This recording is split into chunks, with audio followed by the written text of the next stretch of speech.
Okay, good afternoon, everyone. Welcome to the work session of Las Cruces City Council. Today is Monday, April 11th, 2022. It's approximately 1 p.m. If you please join me in the Pledge of Allegiance, please. To the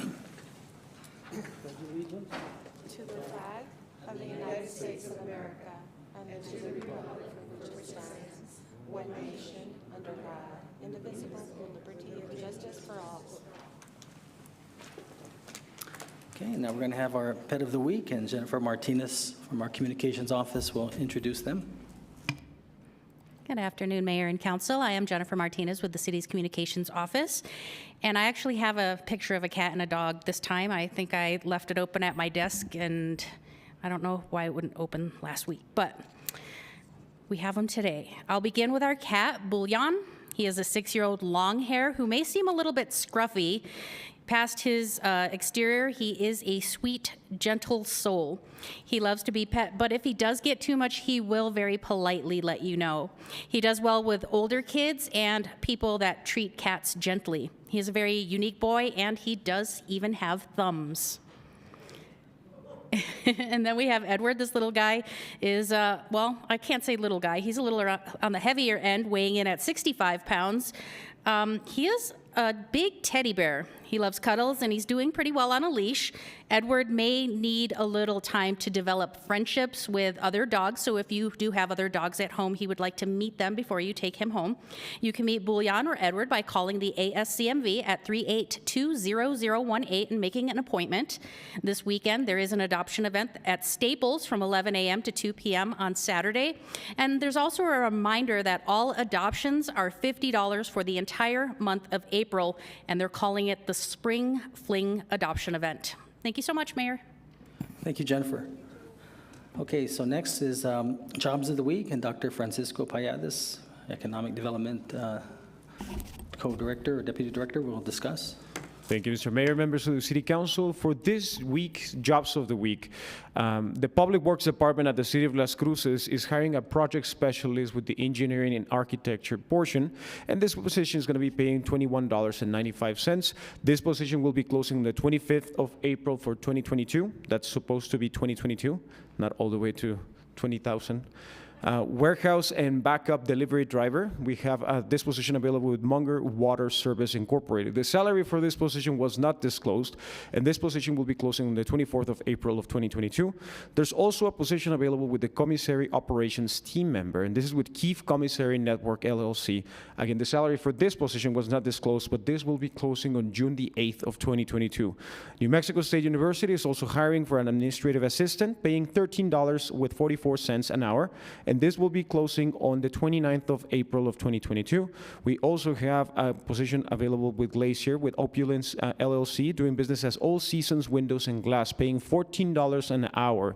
And this position will be closing on the 29th of April of 2022. As a quick reminder for the members of the City Council and the public in general, May is going to be the next date for the job fair for the City of Las Cruces in conjunction with the New Mexico Department of Workforce Connections. So we will have those announcements ready for you probably by next week and promoting the job fair. And for a full list of jobs, internships, and volunteer opportunities, please visit employeenm.com and www.governmentjobs.com/careers/Las Cruces, and the information for the New Mexico Workforce Connections office is 524-6250. That's the phone number, and they're located at 226 South Alameda Boulevard in Las Cruces, New Mexico, here in our downtown. Thank you, Mr. Mayor. Thank you, Dr. Payades. Okay, we've got 3 items on the agenda. First one being the AMADOR Health Center update, and Pamela Angel, the director of the AMADOR Health Center, looks like she's going to kick it off.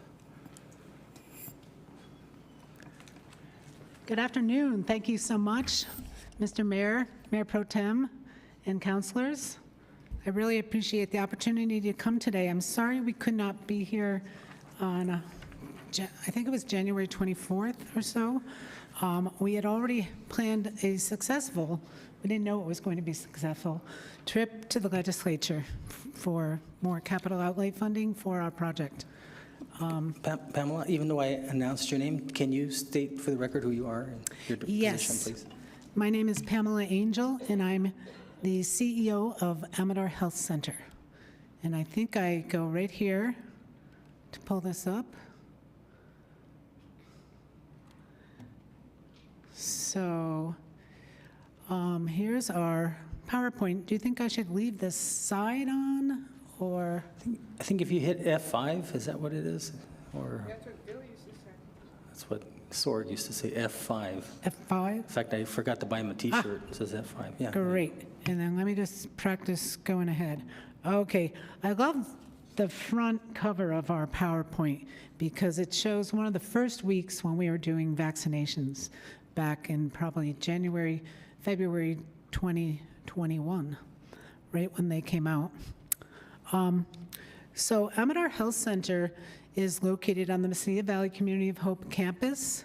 We were St. Luke's Healthcare Clinic, and we're actually going to be going through a formal name change, hopefully by the end of before the end of the year, and maybe even as soon as the fiscal year. So we were a free clinic for about 25 years, from 1990 to 2015, when we received federal funding through a competitive grant application from HRSA, which is the Health Related Services Administration under the U.S. Department of Health and Human Services. And this federal funding was just amazing. It made St. Luke's Healthcare Clinic become an FQHC, a federally qualified health center, and it helped us join forces with 1,400 community health centers throughout the nation.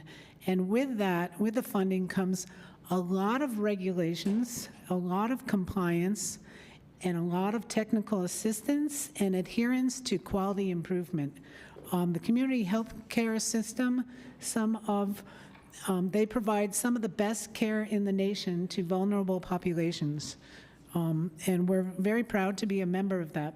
It is a competitive grant process, so we're waiting and crossing our fingers that our latest, we have to reapply for funds every 3 years, and we should hear sometime in May about our next application. So far, it looks good. We've always received the grant. They really want us to succeed, and we do play a very important role in the community. So some of you might be a little bit new to Mesilla Valley Community of Hope. I'm not sure. Some of you are new to me, and congratulations. But briefly, we're on a 10-acre campus owned by the city of Las Cruces, and our partners in the Alliance, we call it the Alliance of Hope, are Mesilla Valley Community of Hope, which is kind of the building and land manager, and they have the contract with the city. They have the lease, and we have subleases with Mesilla Valley Community of Hope. We're right next door. Actually, we surround El Caldito Soup Kitchen. They're in the middle. Our clinic is to the left, and on the right is our AMADOR recovery program. It's a substance use and harm reduction program that's funded also federally from SAMHSA, which is Substance Abuse Mental Health Services Administration. We're also very close to Casa de Peregrinos and Jardín de los Niños, which gives us a great base to provide services to the people that are in their care. So our mission is to provide access to vital integrated health and wellness services to our community and promote dignity one life at a time. We really pride ourselves in being very open and welcoming to everybody. My staff is really dedicated to the population that we serve, which is about 50% are people who are experiencing homelessness. About 5% are migrant farm workers, and then the other 45% are community members, whether they be low income or not low income. I was just at an event this weekend, and I was really excited to meet somebody who said that they decided as a family they were going to use our services. And they aren't a vulnerable target population, but by coming to our clinic, one, it creates, a diversity of patients, so we're not just, serving this low-income only population, but it also provides more diversity, and And they recognize that we have quality of care just as well, if not better, than other places that they can be served by.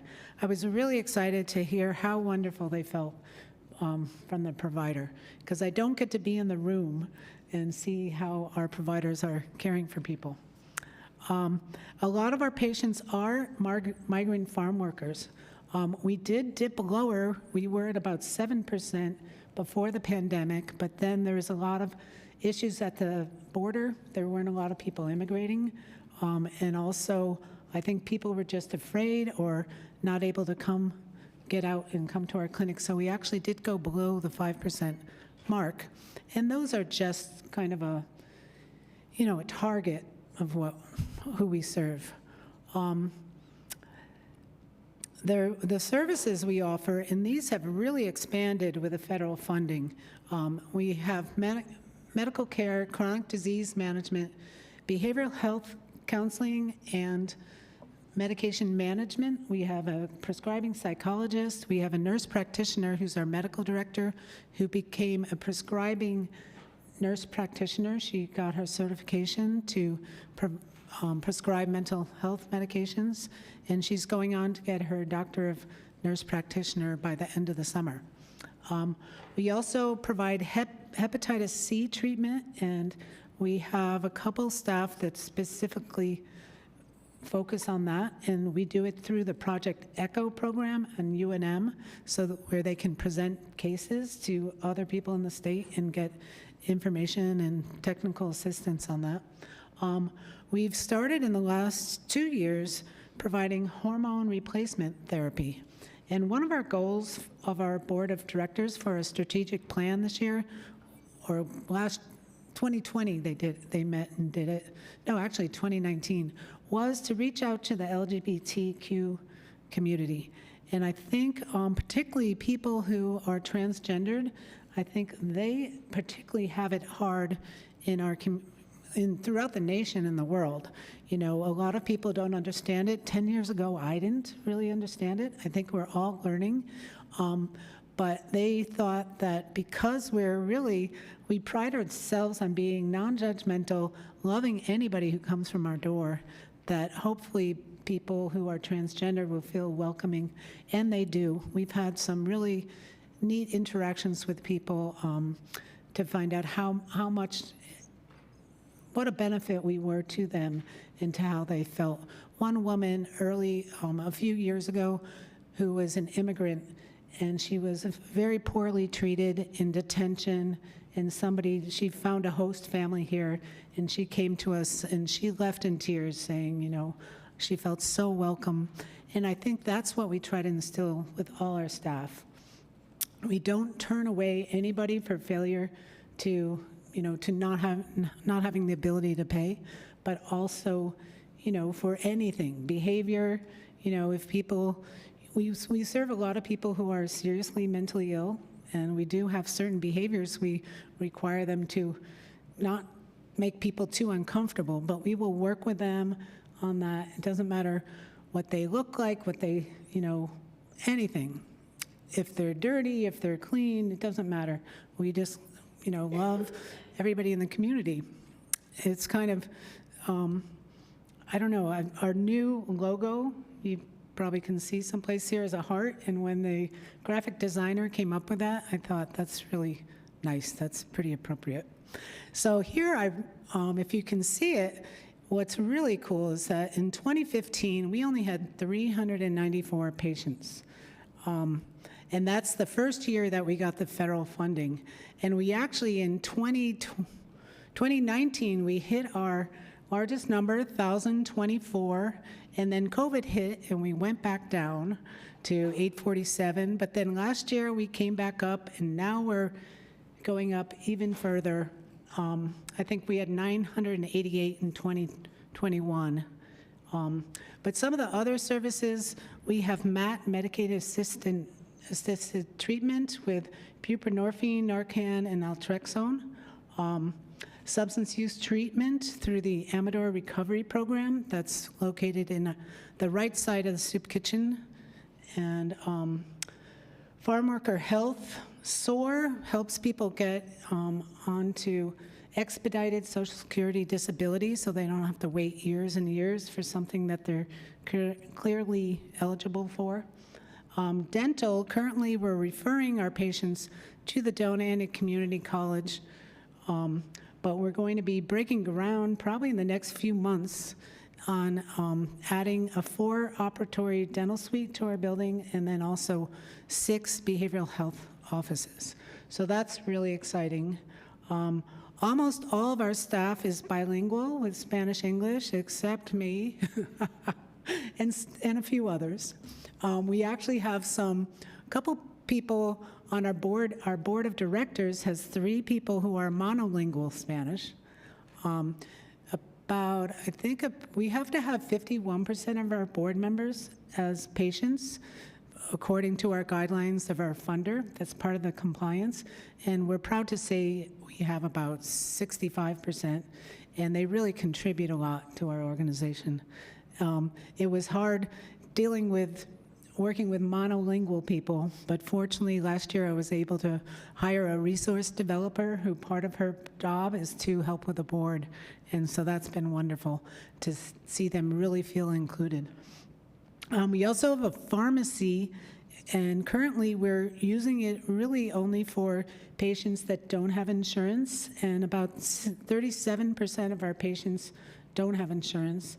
And we do have an eligibility specialist that helps people get insurance.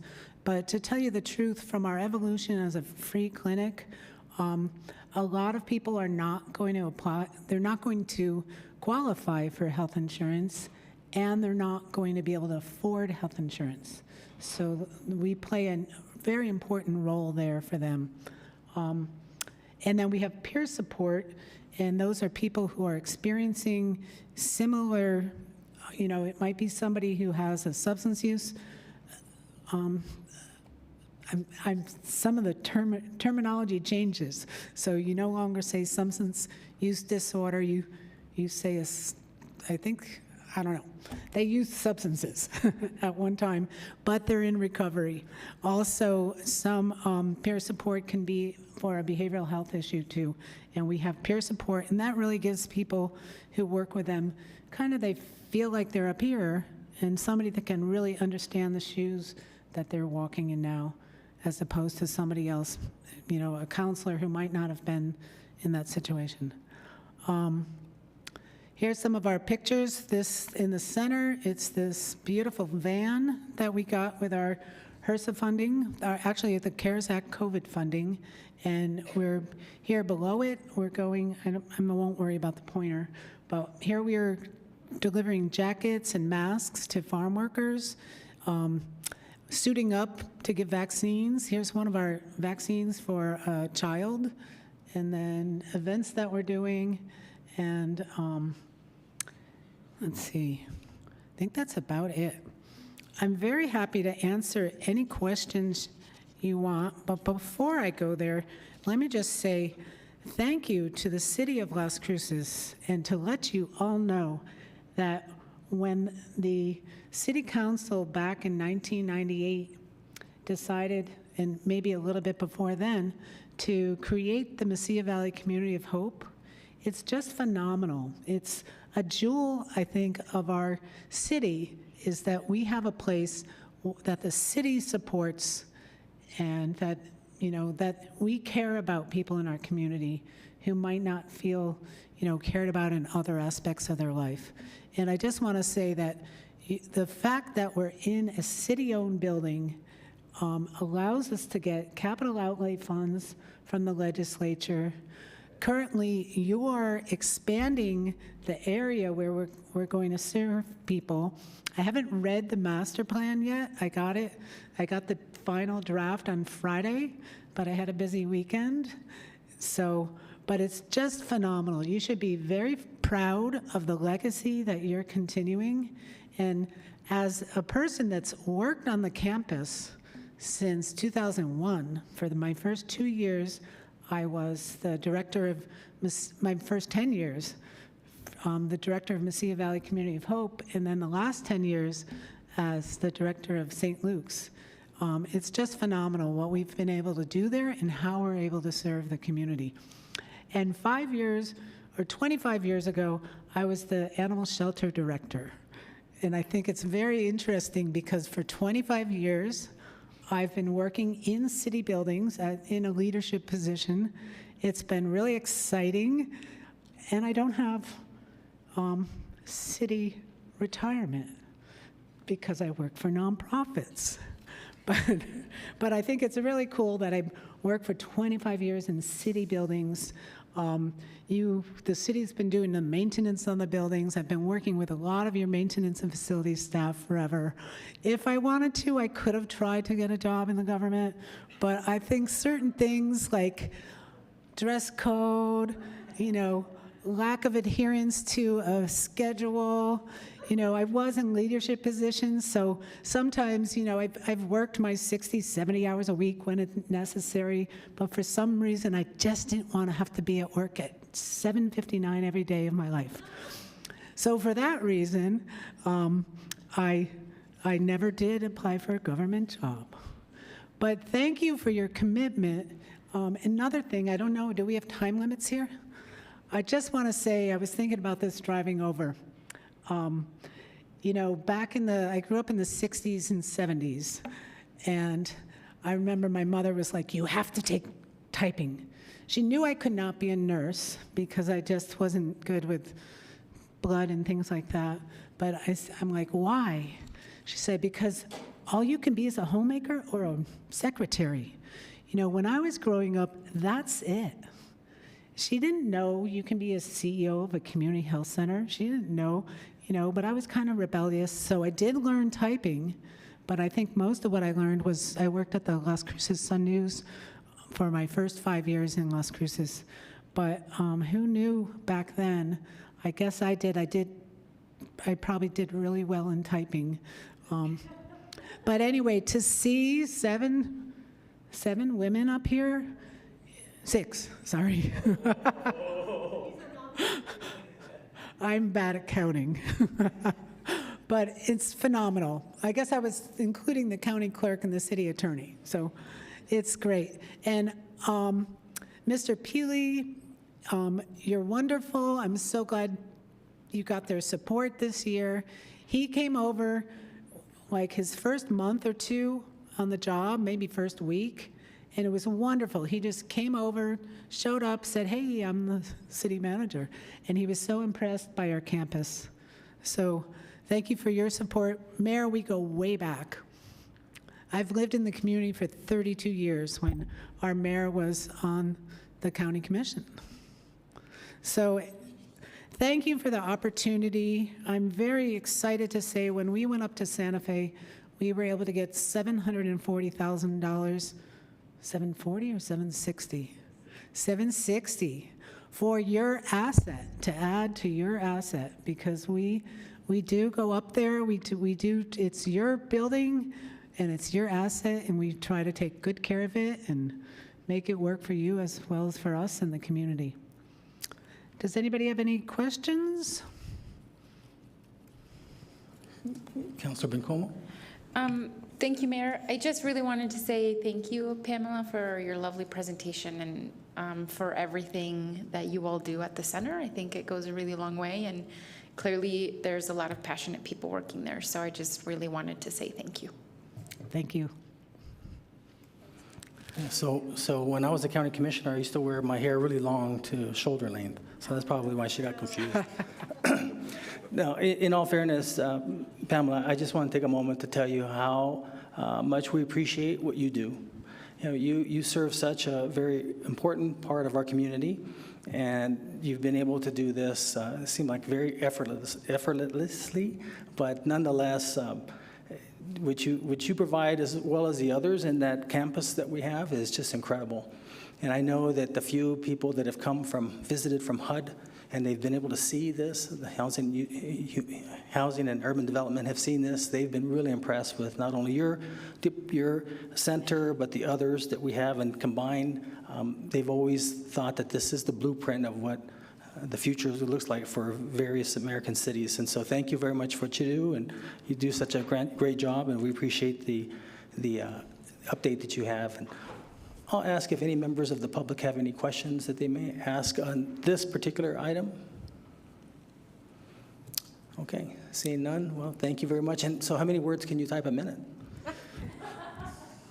I'm pretty fast. Because I took typing too. And, I got fast when I was a reporter, and I would have to interview people over the phone and type. I think the fastest was 60 I could do.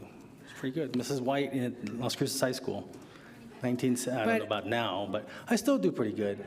If you read my stuff, you can kind of see autocorrect mistakes sometimes. It helps with my 500 emails that I have to do not so much every day now, about every other day. I kind of skip a day. So thank you very much for all that you do. Sure, thank you all.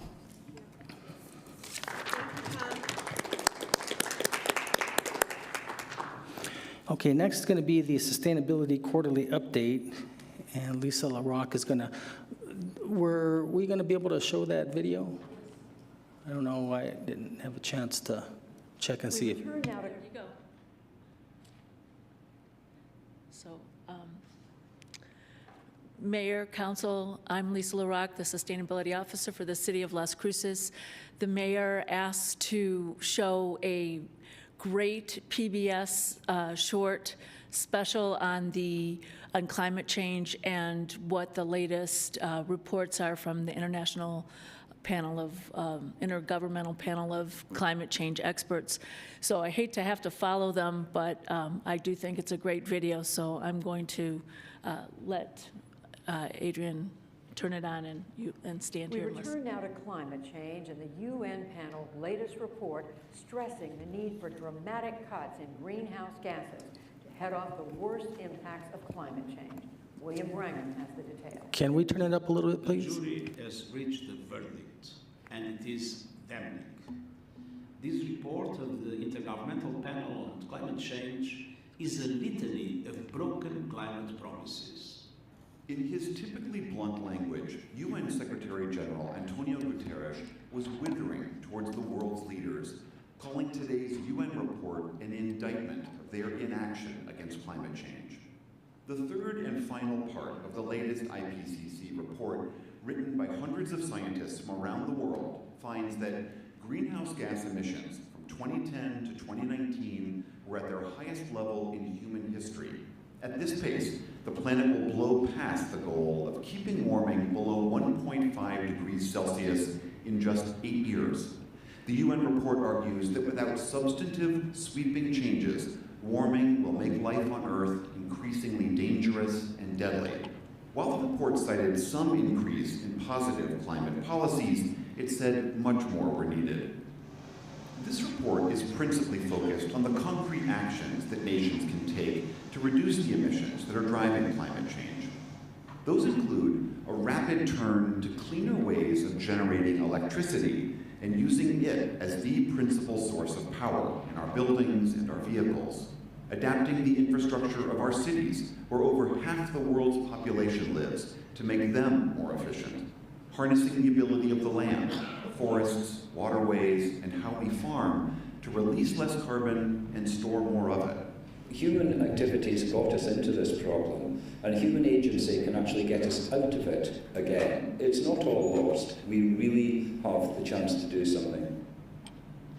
So given those warnings, how likely is it that world leaders will, in fact, do something?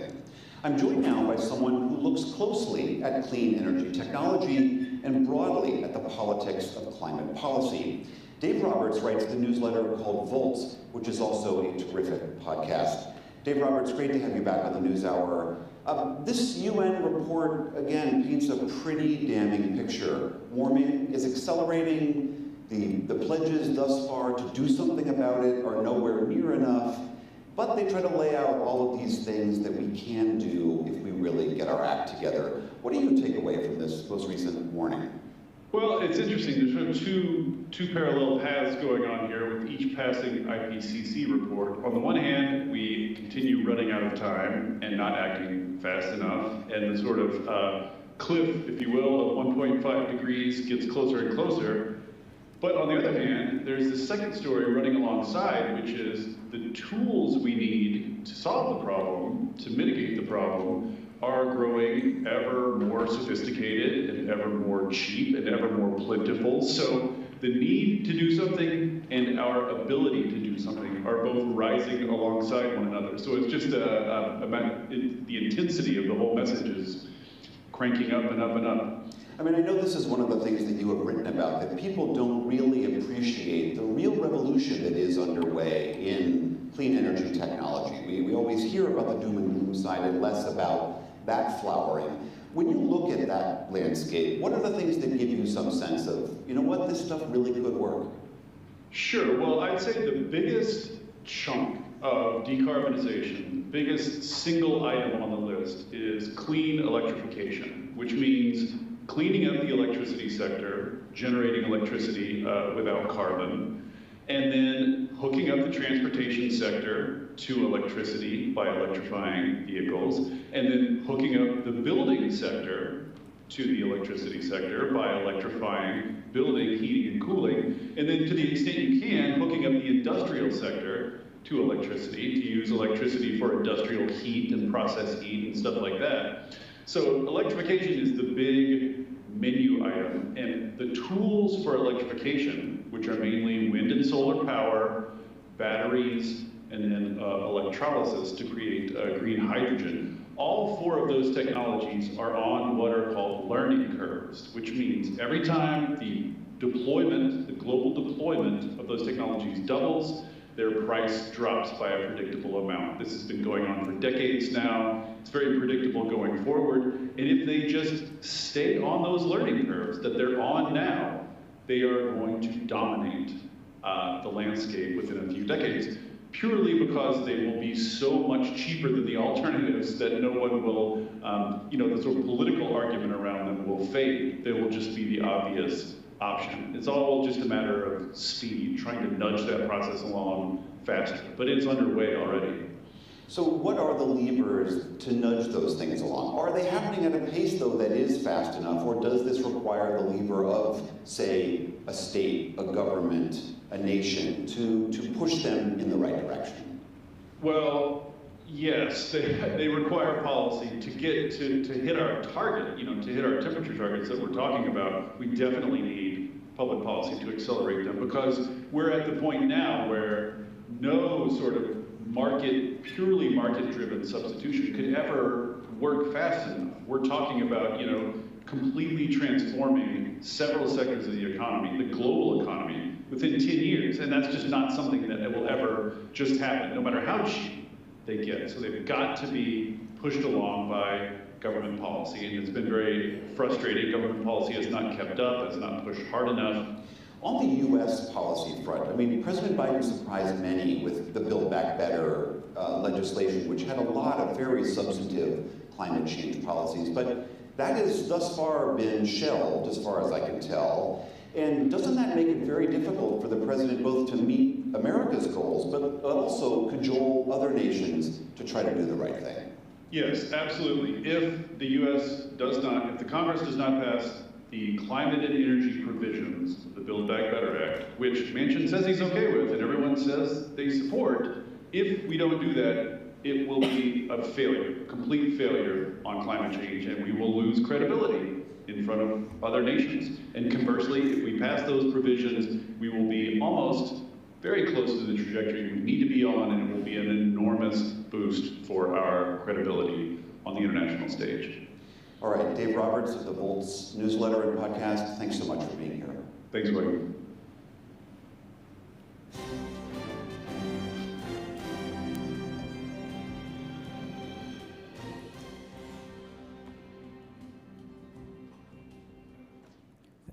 Thanks for showing that.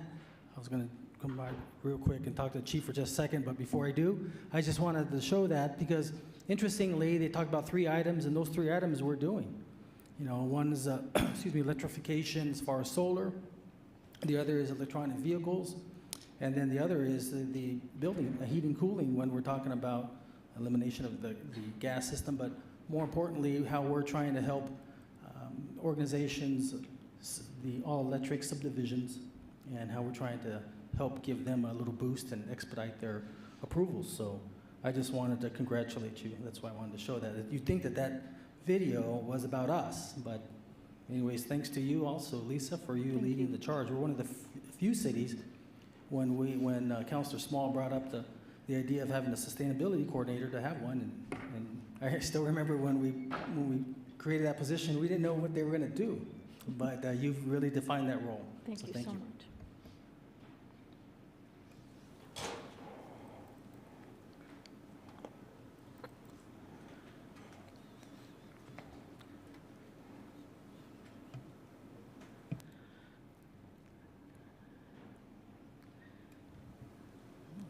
I see the hour. Waiting. It's okay. Lisa, there here you you go. There you go. Oh, phew. Good afternoon, Lisa. Good afternoon. This mouse pad's kind of crazy. Okay. So, good afternoon, Mayor and councilors and city staff. Thank you for this time to present. I think we're all aligned in our thinking here, and I appreciate the mayor's suggestion to have us look at this presentation. My goals today are really to review what the impacts are of climate change, highlight what the intergovernmental panel of climate change scientists has projected with this last report that was highlighted in the presentation with PBS, and then outline what I'll be covering the next several quarters in my quarterly report. I won't be going into a lot of the details now, but I wanted to give you the big framework for the following presentations that I'll be doing. So first of all, I just wanted to give some basic description of climate change. And carbon is always been found on around our atmosphere, and it provides a thin blanket that holds in some of the solar radiation that comes in. And it's a predictable amount of energy and heat that all life depends on.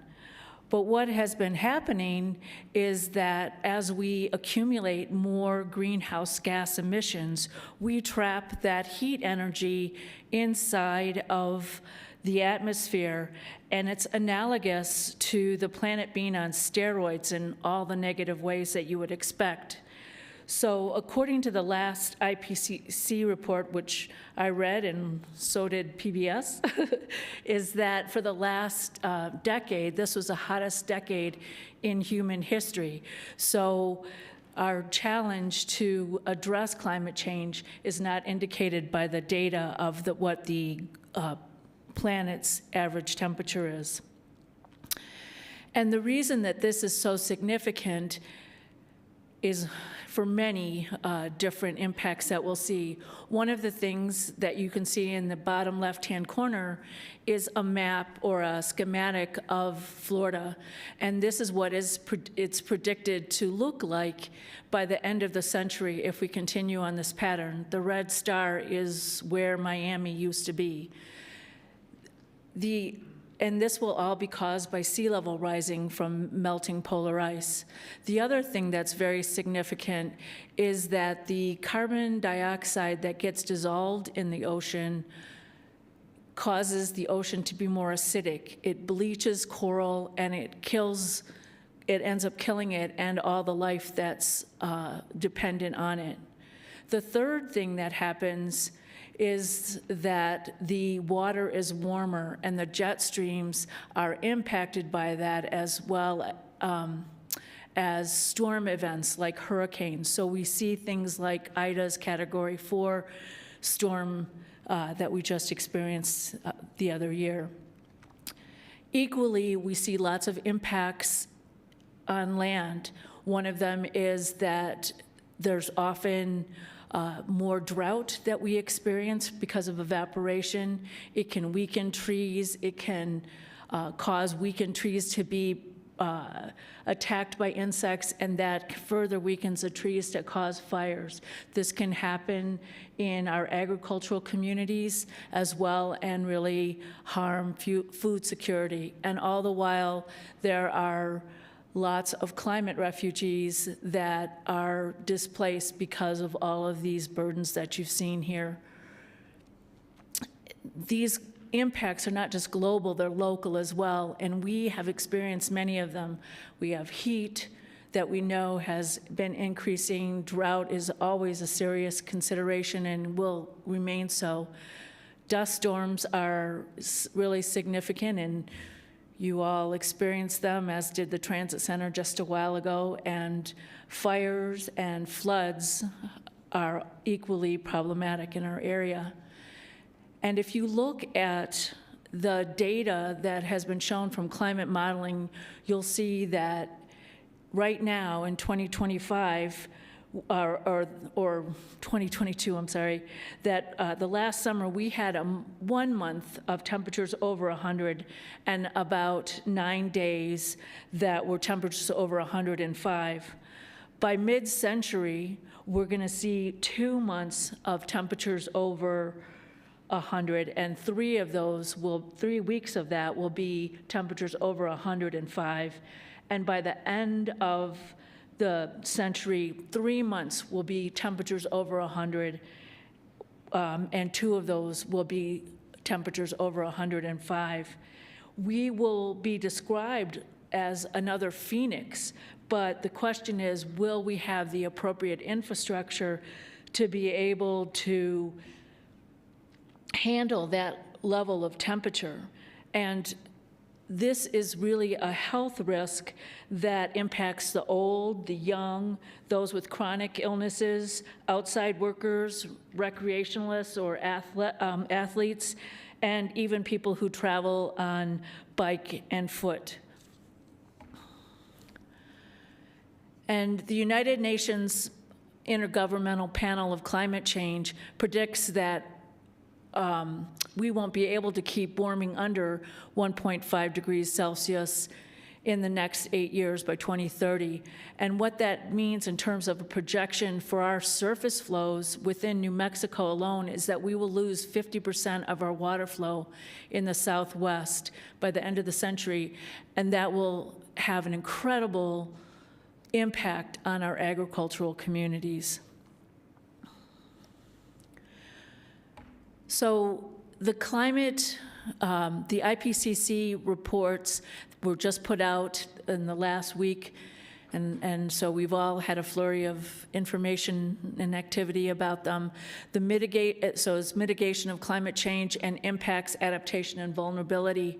And one of the things that they've said is that it is really urgent right now, and we're not necessarily equipped to be able to deal with that urgency, or not equipped, but have internalized it as an urgent action.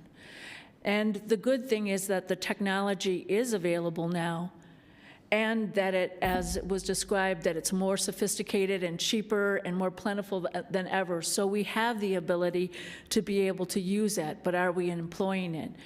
And one thing that was brought out in the PBS special as well is that market forces alone will not make these changes fast enough.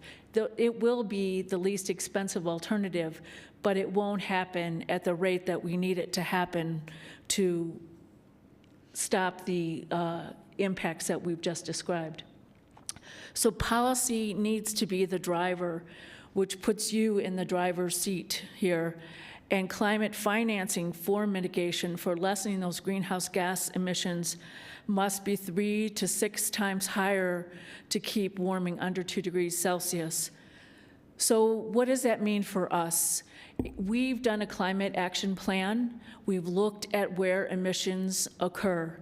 And what I propose to do for the next upcoming quarters is that I want to take a deeper dive into the policies and in the investments that we've made to see, is it enough? Is it creating that outcome trajectory that we're hoping for? We're not able to meet those outcomes in a year or two, but are we going in the right direction?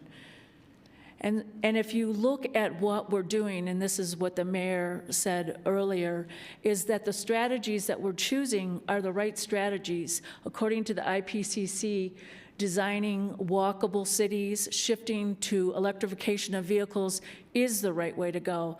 We're doing that with our buses, where we've made a resolution to do that to our fleet, and we have elevated the idea of the action transportation plan with new staff and new ordinances. And is that making a change? Can we predict that it will continue to make an impactful change? In the case of, I forgot to mention that in the transportation sector, more than 80% of our transportation greenhouse gas emissions just come from people driving around the city in cars or trucks. It isn't any other form of transportation. That's a very high number for cities, and one that we should be concerned about. When we look at the percentage of emissions that comes from buildings, that comes from the energy that we use, either natural gas or electricity. Natural gas contributes about 47%, and the balance, the 53%, is coming from electricity. So we have different strategies that we're addressing there. We want to make sure that the city takes a leadership role in having construction be all electric. We want to look seriously at what decarbonization means in terms of choosing energy sources that are clean, and we want to remain diligent in addressing energy efficiency when we can. And when you look at what the IPCC report says, again, it says to scale up that clean energy and incentivize green building. So again, we're on target. And the last two sectors, one of them has to do with waste, and it has to do not only with looking at landfills, but looking at how we use the Earth's services to be able to help us by composting, by sequestration, by flood control, and all of those areas. Are we fighting it, or are we working with it, is the challenge that we have in front of us. And the last sector has to do with the transition to clean energy and the policies that we have as a city for the Las Cruces Utilities Energy Transition Plan, as well as whether or not El Paso Electric is complying with the Energy Transition Act. So how is the very energy we use clean enough to move us into a new transition? And the IPCC in this instance says using renewable energy to get zero emissions as soon as possible and no new fossil fuel infrastructure. So our challenge before us is to find out if our policies are strong enough, if they're moving us in the direction they're not, what barriers we need to remove in order to be able to make the change that we want to make. So I'm setting the scene for you today and wanting you to see that it is in the same vein as the IPCC reports, and looking forward to sharing how we've been addressing these sectors and what we can do to strengthen that. So I stand for questions or comments for right now. Thank you. Thanks, Lisa. Councilor Flores, Councilor Corran, Councilor Bencomo. Thank you, Mr. Mayor. And thank you so much, Lisa, for your presentation. And it's very thorough, and the impact is necessarily dismal. I think that 5 years ago, we were saying, well, if optimal conditions and every city, every corner of the world starts doing this, we should have reduced greenhouse, carbon emissions in 30 years. Well, those 5 years have gone by, and I don't think the needle has moved. Do you know? Yeah. I mean, for a fact. I mean, So, and I think I've said this before, but the first time I heard Inconvenient Truth, Al Gore came out with that documentary, and And that was, I think, in the 90s or around the turn of the century or something, I can't remember. But anyway, it was kind of like, okay, we've got to move on this really fast. And then Michael Moore did a thing, and it's like, we've got to move on this really fast. Fast forward 20, 30 years, and we're still twiddling our thumbs. Not us here, I mean, we're a class act here, I'm sure. But you know what I mean. So what do we have any information on what other cities in the United States are doing, what other cities in the world are doing? And I know that the United Nations convention, the Framework Convention on Climate Change, comes out. That was the outcome of the Paris Agreement in December of 2015. But nothing has really happened. I mean, so do you have any prognosis or analysis on that? Mayor, Councilor Flores, I know that there are a whole host of cities nationally and internationally that are working on this. And I am happy to say that we are in that pack. I think what is happening now is that we've gone past the stage of piloting and testing, and we need to scale up. And this is just the beginning of that scaling up. And so the new challenge isn't just to say, is this a good option or is this a good option? It's how to really make it a big option. And that's where I think we are right now. I think it was a daunting task to be able to figure it out, but the technologies are there and they're affordable. And I think that it's just, I think this new challenge is how do we really get it to be a serious part of our lives. Well, thank you, Lisa. Well, it has been serious. I mean, it's been serious for at least really started in the 70s with Earth Day and all that awareness coming about, but 1970. I mean, it's like someone who was born 1970 is already a senior citizen. So is there any organization that's really pushing this? Is there any, except for the United Nations Framework on Climate Change? I mean, they meet, every year. COP27, I think, just took place, and it's like, and there was a lot of actually dissension at this last one as to how to move forward. So I guess I'm feeling really sad and down about it. Can you make me happy, Lisa? Please make me happy. No, Nothing to be happy about. I know.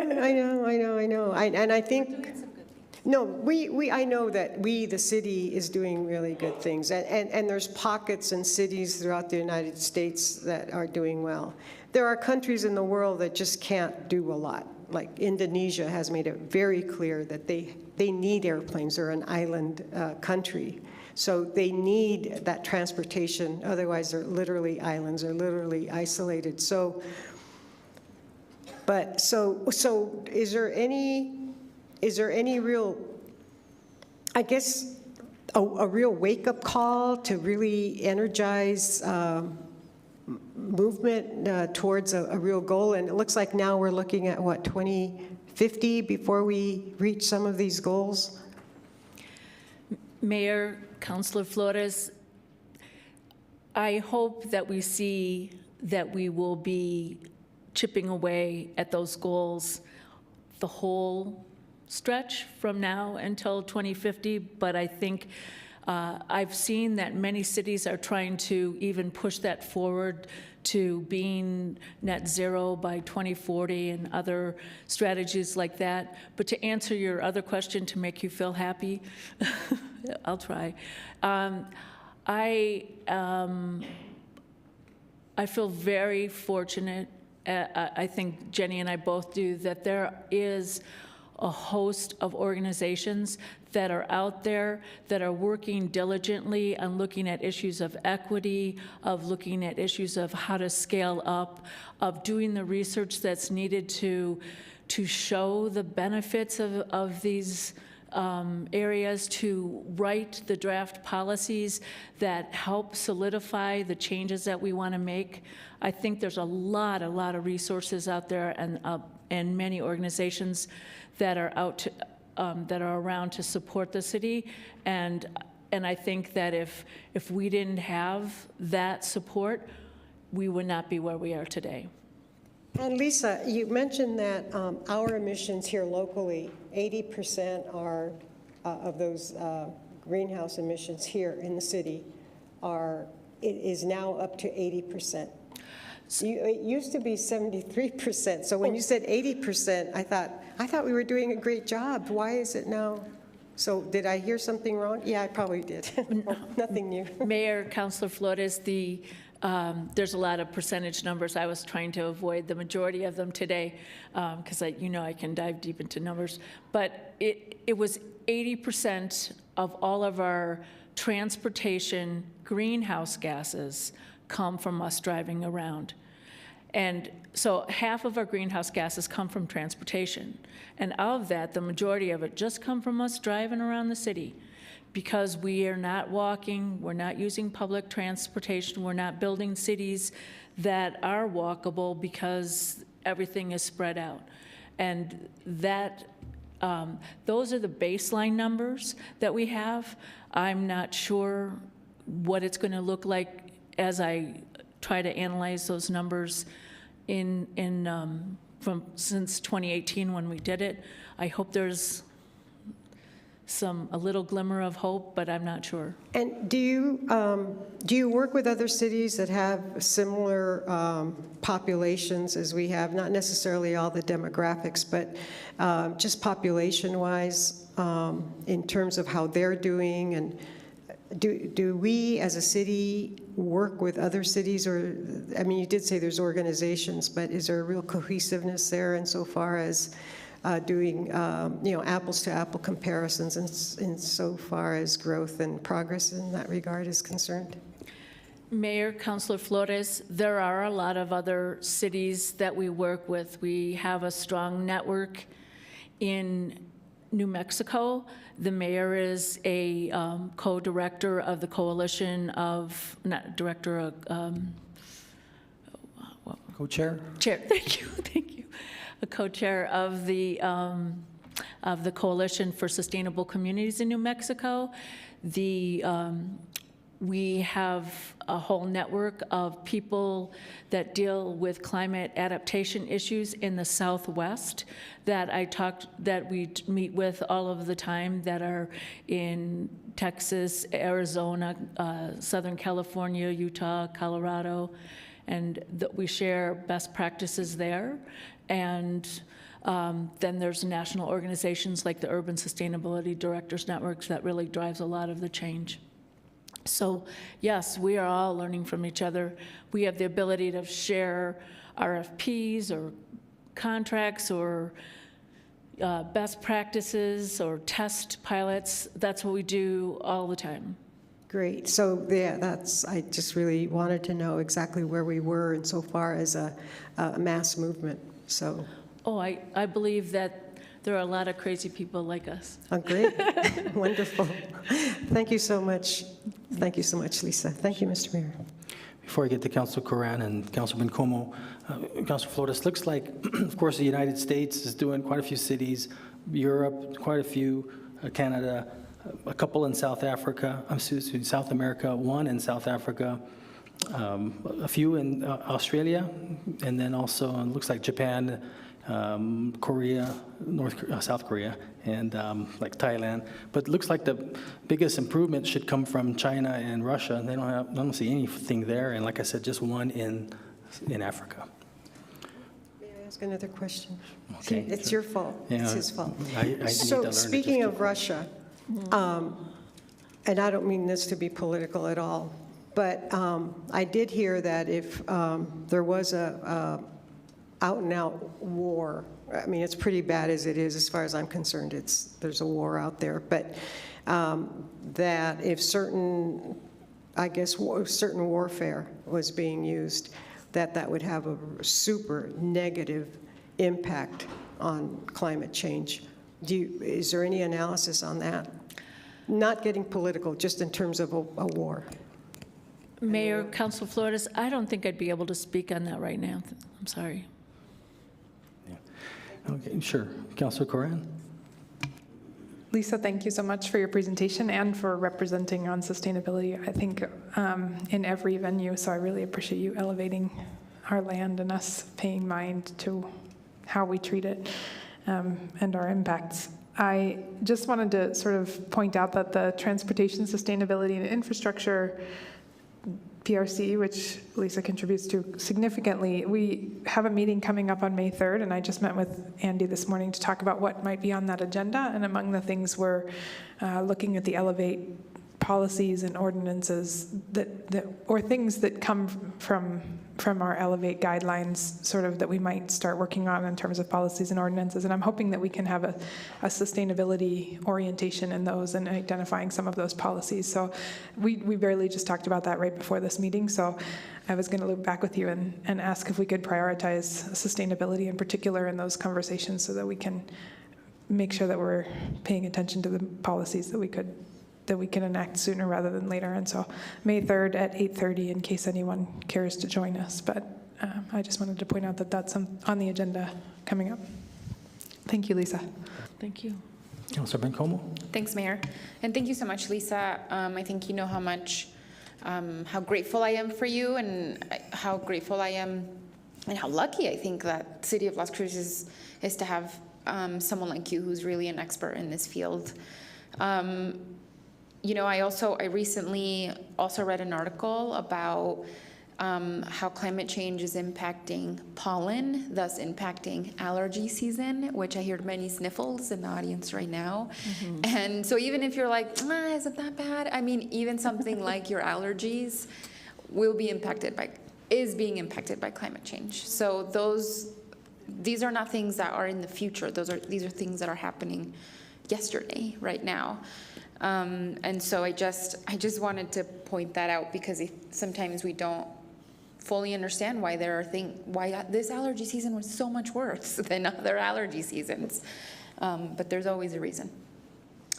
You know, Lisa, I think you probably feel this way too, but I always feel like we're just not doing enough. It always feels like that. And I think until Congress acts in some pretty major ways, it's just going to continue to feel that way. But of course, as policymakers at the city, we can do, you know, what we can do best, and I think we are doing a lot of those things. The things we can control within the institution of the city, we are doing. I think the private sector is going to need a little bit more encouragement, though, and so, you know, I really want to figure out how to find ways to incentivize and encourage the private sector, developers, mm-hmm. residential developers to do these things. And I just wanted to ask you if you had thought about those things. I mean, I was sitting here thinking, could we have some sort of sustainability assessment that we run almost every ordinance through? Any development that we're approving, any sort of new business license, I don't know, can we run it through some sort of sustainability assessment to give people input and feedback about how they can do that better? Just like last week I asked the new folks going up at the industrial park, right? Like I just feel like those are really good questions we need to be asking the private sector. And I'm curious if you have given thought to that and how we can do that, Lisa. Mayor, Councilor Bencomo, that's a great question and challenge. I think that there are several ways that we look at what the challenges are in front of us. One of the things that we want to do is to electrify the new construction or get it at least all electric ready. And so we have to look at the obstacles like that there's a certain way of doing business, there's a certain perception of what cost is, there's a certain number of workforce that is ready to make that transition. And so what are the ways that we can support things? We are planning on doing an expo and training to highlight the different technologies that are out there and to provide training to the construction workers and developers to be able to learn about those new technologies and the rebates and incentives and tax credits that come with it, so that financing won't be an obstacle in their way. So we're looking at all of those different factors that will break down the barriers to adoption.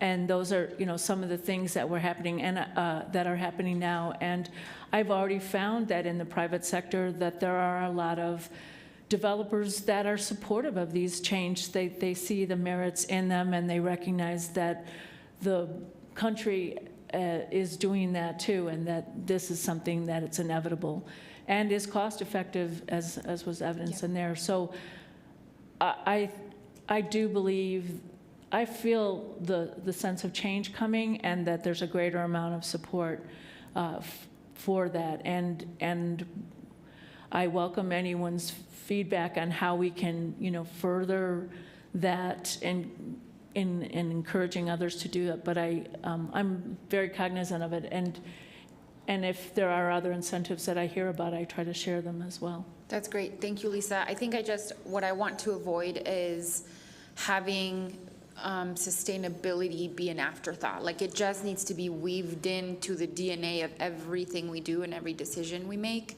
And so I don't know, maybe that's a challenge for you and our city manager to figure out how best we can navigate those waters. No pun intended. That's. You've done your homework. Yeah, very much so, Lisa. And I think, that's why I'm going to continue advocating to make sure you're part of, the energy transition planning with utilities, and ensuring that your voice and your expertise are part of those conversations, because I just think it's so critical. So thank you. Thanks, Mayor Pro Tem. Thank you, Councillor Bingham and Councillor Graham. Thank you, Mayor Pro Tem. Thank you so much, Lisa.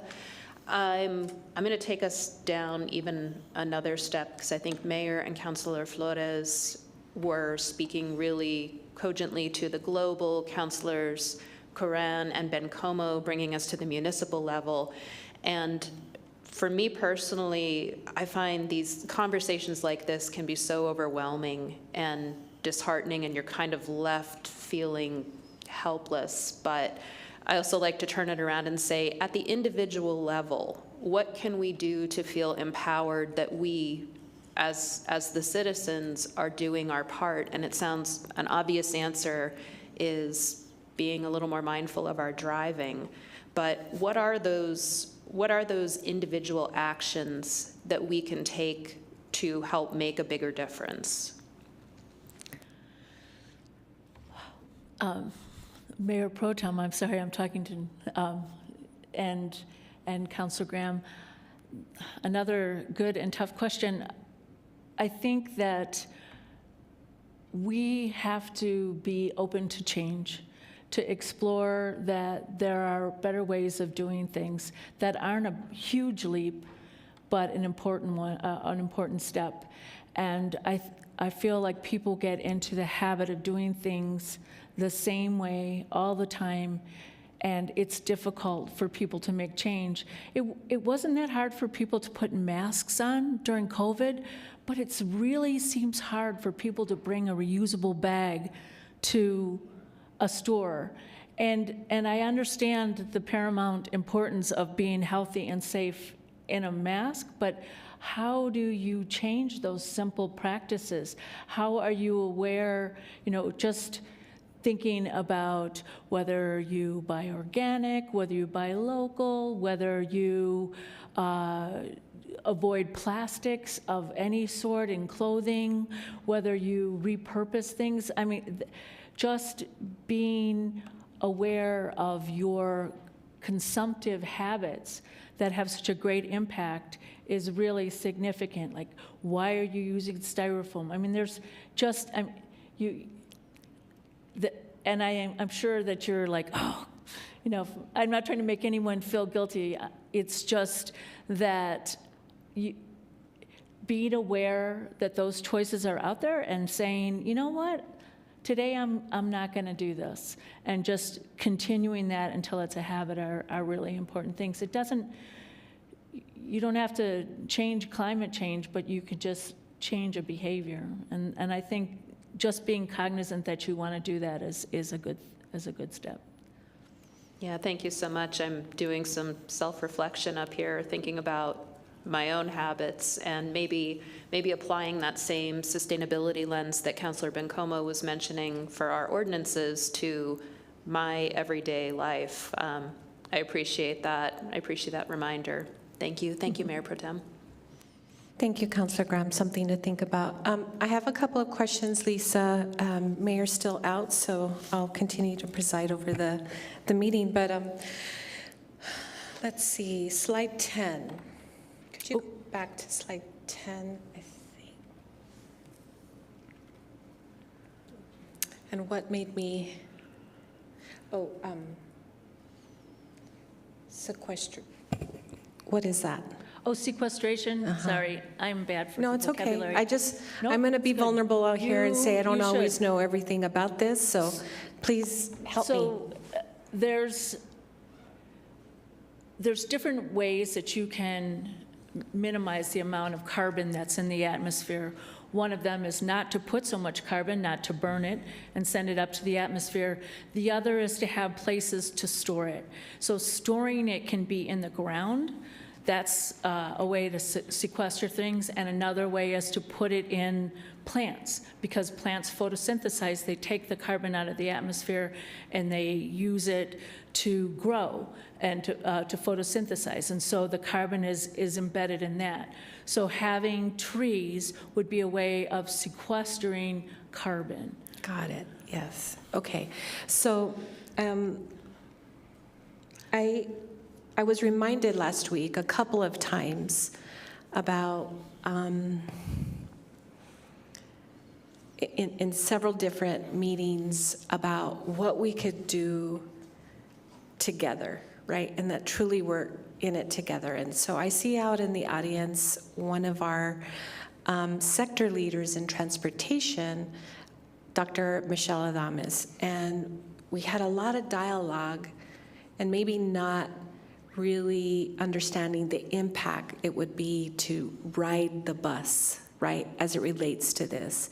And how, even in that dialogue and really talking about what our current reality is, what are the aspirations, and what gets in the way, it's like we don't want to be uncomfortable. Like literally us getting in our vehicle and moving and getting to a place quickly as opposed versus what it takes on a bus, right? And then being overwhelmed and I'm like, oh my gosh, I don't know the routes that need to be taken and will I be there on time, and those kinds of things. So I was thinking about those situations and realizing that there needs to be a lot of education, right, in the public to really understand what carbon emissions are about, and us driving from place to place is creating havoc on our climate, right? So I am going to continue to push that our systems within the city and even our South Central Solid Waste Authority, the board that Councilor Graham and I sit on, and the importance of what it would take to just get recyclable bins out at our parks, right? And that concern that it is to take that step to do so, right? And how we just need to really understand, or understanding the sustainability lens in every single policy review committee that we have, and understanding what it is going to take from the complete streets if we're on health, or our health policy review committee. So I think we have to be here on the dais more cohesive and collaborative in the way by which we're promoting policy in those ways, or walking today on the Talavera area and seeing at least 5 new developments with propane tanks. And I'm thinking, don't we have electricity that runs over here? And where's the disconnect? And I really believe it's around communication and educating the public about that. And for somehow we're disconnected. And I think we're disconnected at the individual level, the local level, the state level, and the national level. And I think it's about just bringing awareness to the public in lots of different ways. It's like,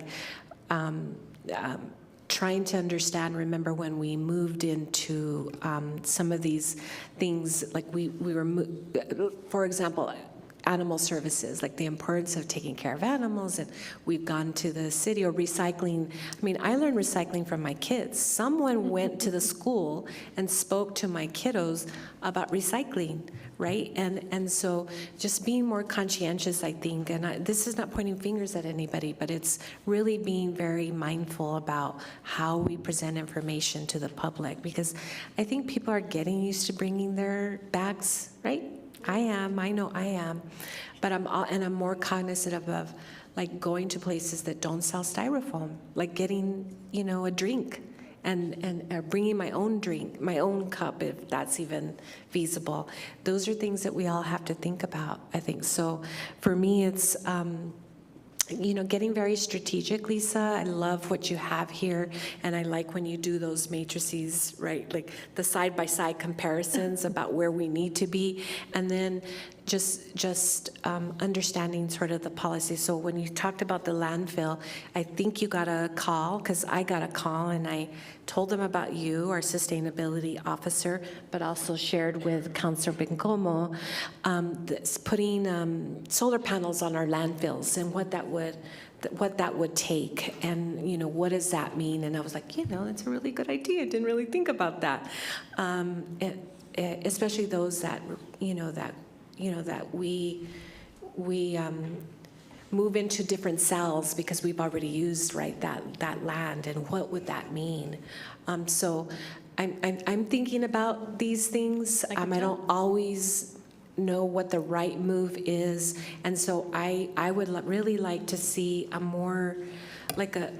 more specifically, this will help us in this area with a time frame, kind of like when we talked to Ms. Delilah over there about our energy transition, what the time frame is going to look like. So if we have these sort of things and then a matrix with a time frame, that'll help me to be able to push things in a way that is going to be helpful. So I'll get off my soapbox, but I felt like I wanted to say that. I think it's important that we also have, well, how do we do it? Like, what policies need to be in place in order to meet this particular thing? So I'm thinking, like, why don't we have quarterly, once a week, get on the bus day? Everybody make a commitment to get on the bus, and that reduces for at least the day or the week, right? It's fine to get lost. The only way you learn is to try, and we have to support each other in this venture. So I'm wondering if that would, a day that we really try to reduce the carbon emissions. That's what I'm thinking along those lines. So, okay, Mayor, you're here. You're back. Thank you. Councilor Graham? Oh, Mayor Pro Tem caught me. So, yeah. Oh, okay. Sorry, I didn't mean to miscommunicate. Thank you. Okay, no problem. Anyone else? Councilor Abeyta. Thank you, Mayor, and thank you, Lisa, for the presentation. Part of what you highlighted was that about heat and how we are only going to become a lot hotter.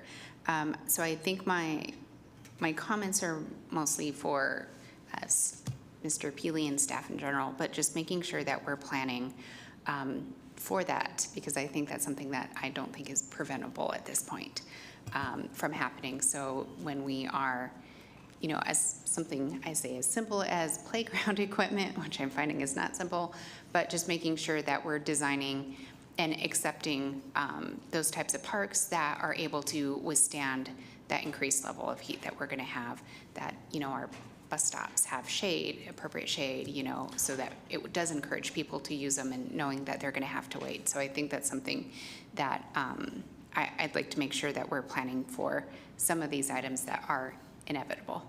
And thank you, Mayor. Thank you. Anyone else? Members of the public have any questions? I think for the most part, I'm just curious on our EPE franchise, that extra 1%, how's that coming along?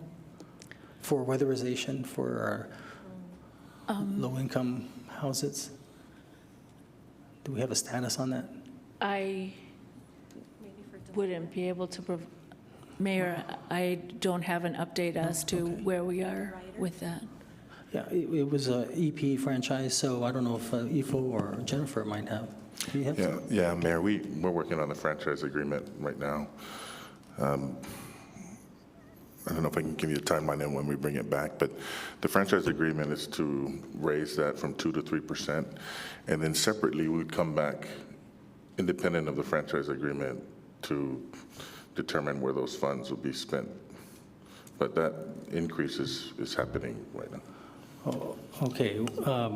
That kind of concerns me when you said determine where those funds will be spent. I can go on the record right saying if it's not going to be spent for weatherization for low-income housing, I'm against it, because that's the only reason why I wanted to bring it forward. So I thought that was the consensus of council. Maybe I'm mistaken, but I don't want to be raising franchise fees on electric bills unless it's going for that particular reason only. Yeah, Mayor, I actually remember you bringing that up in council. It's just not in the franchise agreement currently identified what that would be. And the thought is that that identification will be made once that franchise agreement is done. No, if we have any other thoughts on it, but I do remember that. May want to put a resolution through before we sign off on that, because no sense. Well, I know it's not on the agenda, so okay. Yeah, well, we're good. Okay, thank you, Lisa. If there's no other questions, I appreciate your presentation. Thank you. Okay, last item is 3.3, which is the ARPA, or new ways how we're going to discuss this, and Elizabeth Teeters from our Economic Development Department and Chris Favors here to discuss.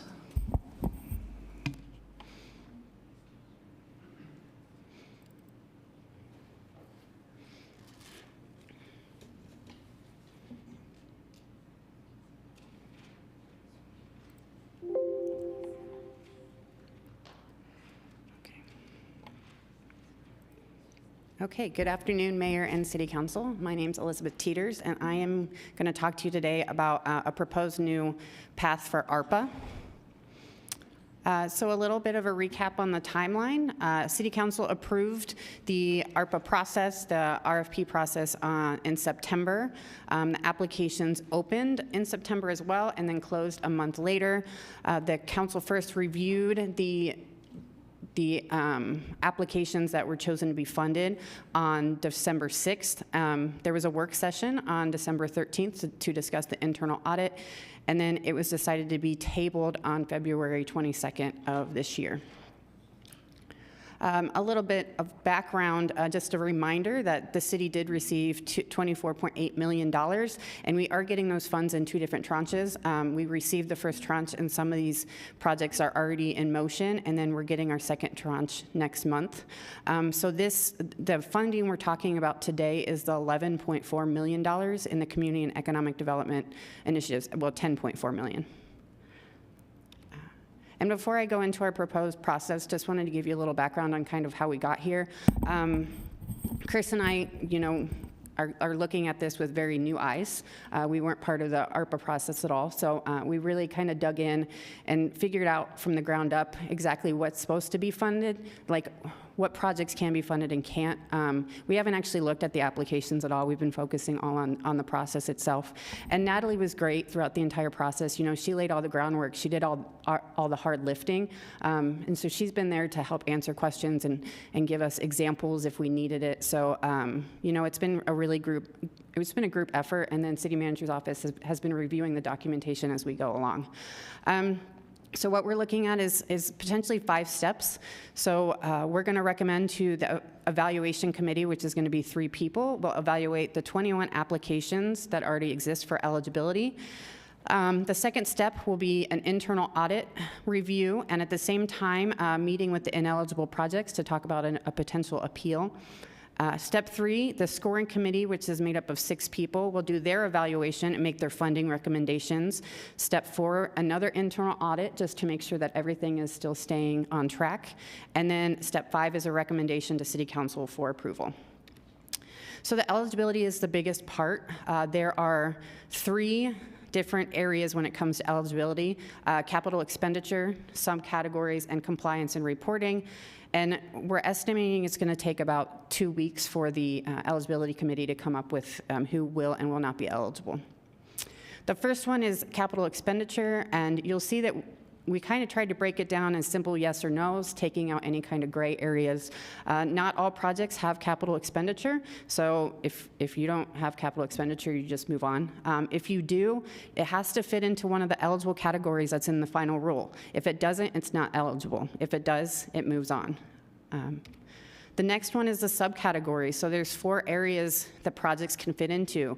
Does it provide assistance to households, to nonprofits, to businesses, or to industry?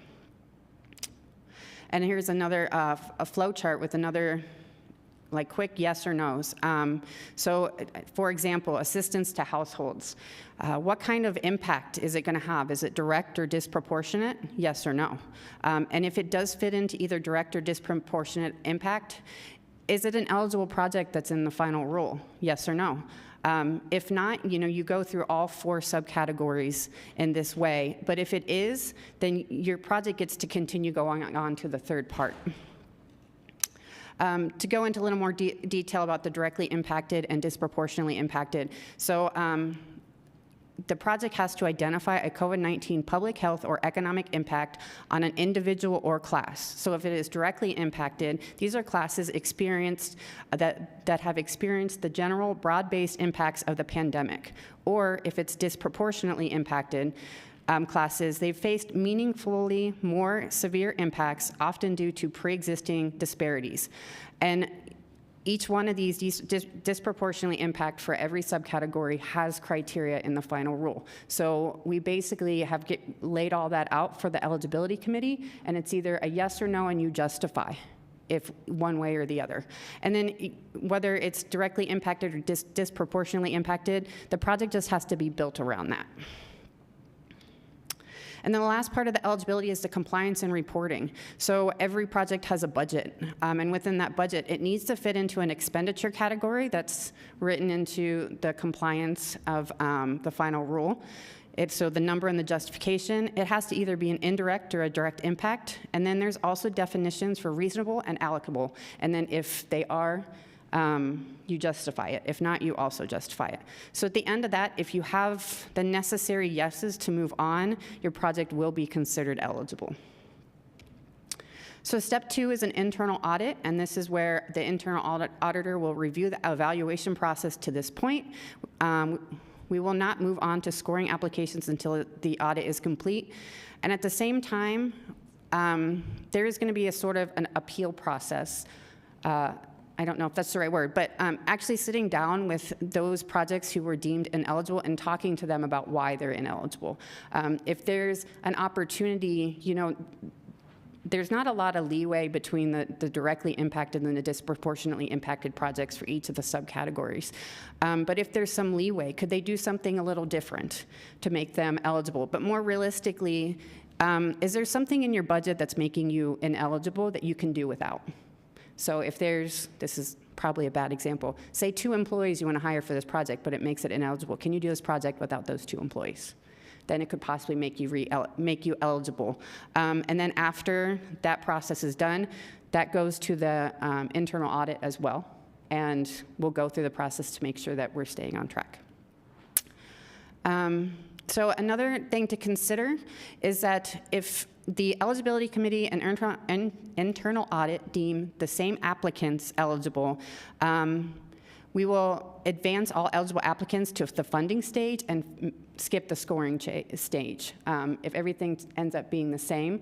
But the only difference is the funding will be based on the applicant's requests and not on the previous recommendations. So the scoring committee evaluation is the same evaluation that was written into the RFP, wanting the same categories for scoring. And then after that, the internal audit will be done again to make sure that everything makes sense and there's agreement on the recommended funding.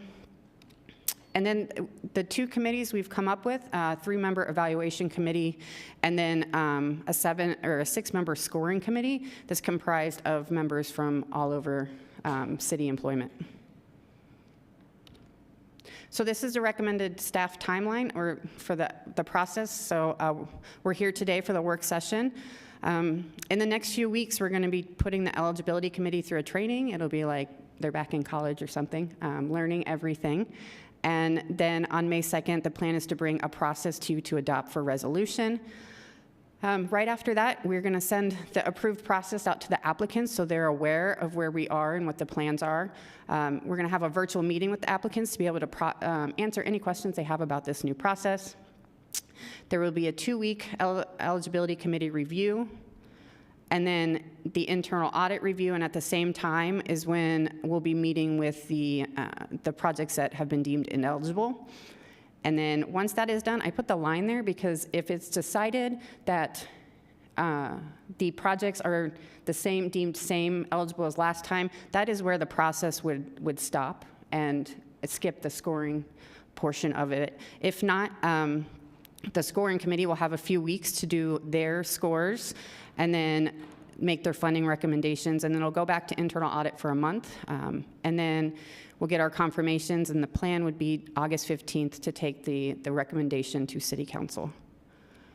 An alternate timeline that we wanted to put out there was if we were to reopen the entire application process, not sure exactly how it would work, but the estimate would be about an extra month for the application advertising and the applications being due, and then another month for public meetings and public comment period.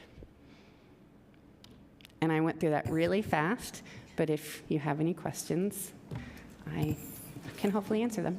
We have Councilor Flores and Councilor Bencomo. Thank you, Mr. Mayor, and thank you very much, Ms. Teeters.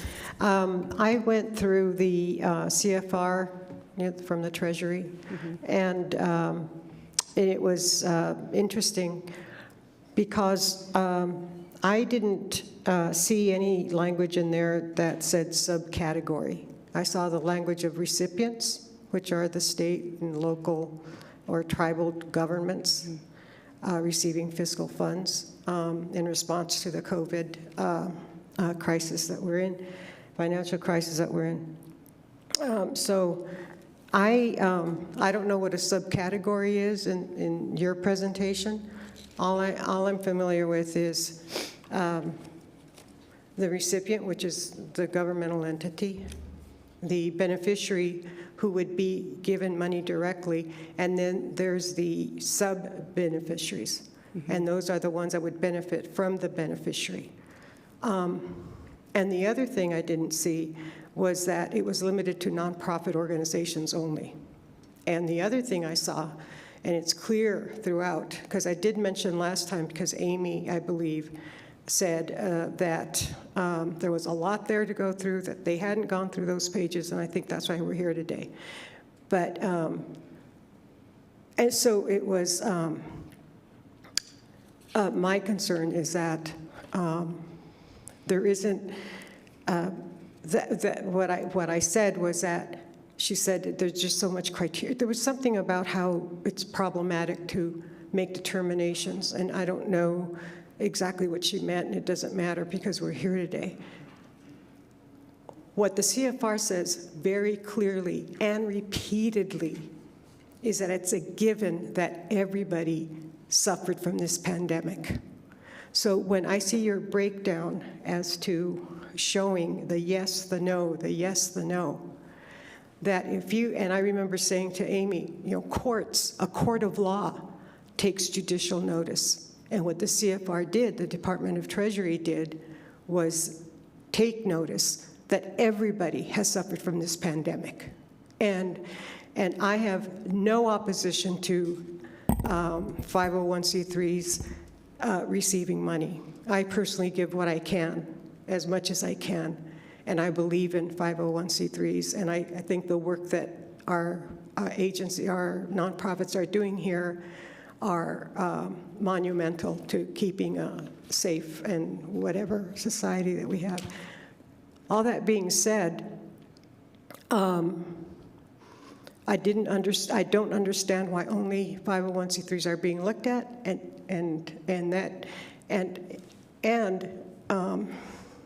if that's a decision that's being made by the administration, and you expect us to vote on it with us having any input as to how you arrived and how that money is going to be distributed. That's what makes it so difficult for me, because if I don't know exactly what, what other beneficiaries there may be, then why should we just be given a menu without us creating the menu that we, collectively as a city council make the decision on? So, so that's what I found problematic. And then going through those 400 and some pages of, and it was not very well organized, by the way. So I could understand how. I mean, I had to keep going back and whatever. But there was nothing in there. There was nothing in there. There was no provision in there that said, and this is the only place where this money can go. It can only go to 501c3s. It doesn't say that. And it also says that you can take due notice. And they didn't say that judicial courts do that. For example, if there's something in question where you're trying to decide what time that train came in that day, and then everybody knows there was this huge wreck, and everybody knows that that particular train in Richmond, Virginia, at that time, at that point, it was just this worldwide, horrible, horrible train wreck. Everybody knows that on March 15, 2020, there was this horrible train wreck, and the court will say, well, the court takes judicial notice on that. And that's what the government has done. That's what the Treasury Department has done, and that's what the CFR sets forth explicitly, time after time after time. So how can a 501c3, and the one that I'm particularly familiar with is Cruces Creatives. And Cruces Creatives actually has job training. They have programs in there where it's absolutely wonderful. And if people here present today haven't been to Cruces Creatives, it's a place that you really should go to. Everybody in the city of Las Cruces should go there. And there isn't one human being that would not benefit just from partaking in some of the wonderful courses that they have. And in going through those pages, there was provision in there about how job training was curtailed because, people couldn't go there. And I know Cruces Creatives closed down, and I know because I go there to make donations or whatever, and they were closed. And they would accept the stuff I would take for some of the projects. And of course, there'd be someone at the door, but it wasn't open to the public. So that's an example of the CFR taking, quote, due notice, unquote. And so, and again, I mean, all this, yes, fits into the eligibility, go to step 3, no, does not fit into, well, under the CFR, my reading of the CFR was that everybody's eligible. And given especially the state of New Mexico, which is like the 48th, 49th, or 50th, it sort of shifts, but it's always the poorest state. And anything in the state has to be poor too. And we know what our stats are here in Las Cruces. Mm-hmm. So that is my concern about this. And somehow the presentation today doesn't allay any of those insights. It doesn't explain any of the questions I have, Ms. Teeters, for the reasons I've stated. And I don't know if either you or Mr. Faber can respond to that or answer the question as to why it was done this way. And I want to thank you for trying to correct it. I really appreciate it, but I'm just concerned that it's still the 21 original, well, one of them would be, I suppose would be Cruces Creatives. They were one of the 21 who applied. And that's the other thing too. I mean, the road is paved from here to the Colorado state line. We can pave the road with 501c3s that we have here in Las Cruces. Why only 21? One of my friends is she's the CEO of, oh gosh, I can't even think of this right now. The CEO of CDC, the coalition of the colonias, and she didn't even know about it. I said, Dr. Bustamante, who's also a probate judge, who's a friend of mine, and I said, did you apply? And she said, I didn't even know about it. And they're one of the few 501c3s that help migrant people. So those are the sorts of questions I have, Ms. Teeters, and I do not in any way want to minimize the importance of everyone who deserves, and the state that we're in right now, it seems like everybody does. And then, so I don't know how you would answer that question about that Council de Colonias, why they didn't know about it, you know, that sort of stuff. And if she didn't know about it, because she's always looking to see where she can apply, and I know that she's applied like the Community Foundation, and they were turned down, or they submitted a request, but they were decided not to pursue it because the amount was too small and it required too many hours of this, that, and the other. So anyway, so those are my questions and those are my concerns, and I don't know if you can answer them, but thank you. All right. Thank you, Mr. Mayor. Mayor, Councilor Flores, I'm going to start from the top. Going back to the subcategories, that's kind of a term that we kind of coined to navigate the process, but it says in the overview of the final rule, which is just a condensed version, yeah, thank you, Chris, that it says addressing economic harms to households, small businesses, nonprofits, impacted industries, and the public sector. We left the public sector out of it because that is the funds that we put towards that we've already designated. But then if you go further into the overview of the final rule, like for example, under assistance to households, this is just one of them, it gives a list of what is eligible as an impacted household and community. There are 6 items on there. And if it's eligible under that, then there's a list of 15 projects that could also be eligible. So, you know, food assistance and food banks is one of them, emergency housing assistance, health insurance coverage. So the eligibility committee would be going through each one of these categories and breaking it down based on exactly what's written in here. Mr. Mayor, if I may, Ms. Teeters, does that mean that you'd be looking at organizations that provide those needs? It's Mayor, Councilor Flores, it's based on the application, the 21 applications. If the city were to stick with those, would be making sure that if the application would be eligible, it would have to fit into one of these categories. But all of those categories, my reading throughout, because it would come up, repeat, come up, repeat, that there's due notice that everybody was impacted. So it seems to me that if there's, and those households receiving that and all that sort of stuff, I thought, well, okay, I could understand the part where it would go to a 501c3, and then they would be the beneficiary from the recipient, the city, and then they would be the sub-beneficiaries of those who go to the, you know, like Casa de Peregrinos, you know, the X amount is given, and then they, whatever, for example. But so the eligibility is really almost a given because everybody has suffered, everybody has been impacted under COVID. So how, you see, what you just explained, Ms. Teeters, and maybe I'm just being hard-headed, and I don't mean to be rude or anything. I just want to understand exactly how those decisions were made. And I don't understand further why we would still limit it to only 21 501c3s. I think there's more than that here in the city. Maybe I'm wrong. Or other organizations. It doesn't have to be limited to 501c3s.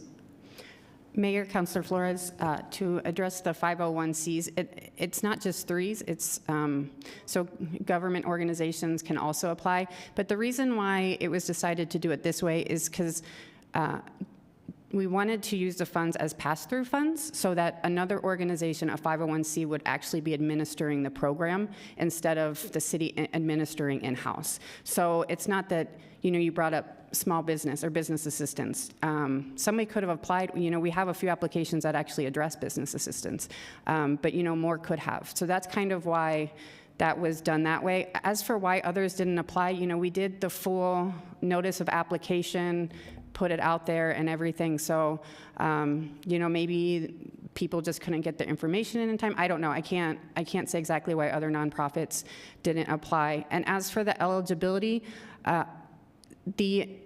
for the funds to be used, we have to, from the city standpoint, we have to be able to go back to the federal government and tell them how we're using the funds and why. So the eligibility, by doing this process, we'll be able to say we funded this application because they're eligible under this category and this is the project they're working on.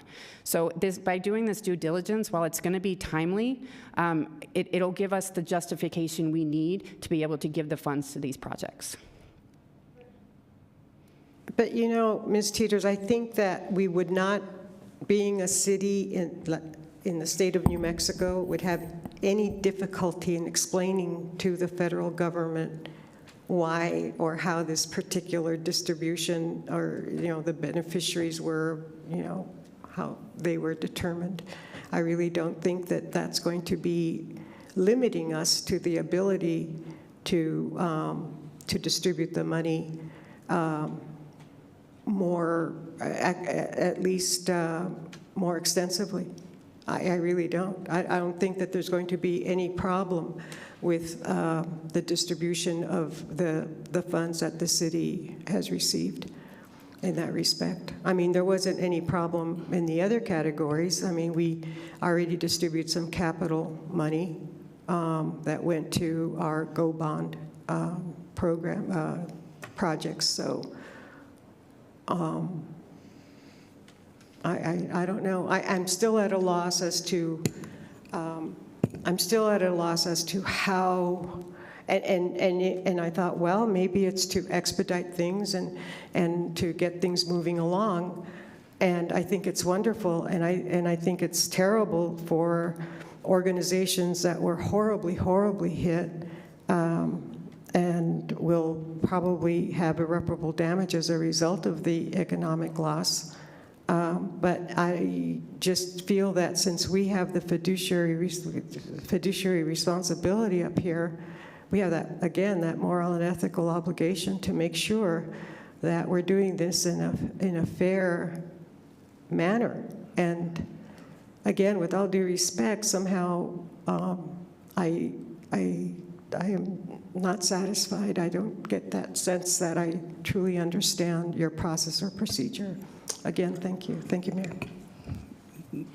Thank you, Councilor. You know, I was just going to chime in real quick.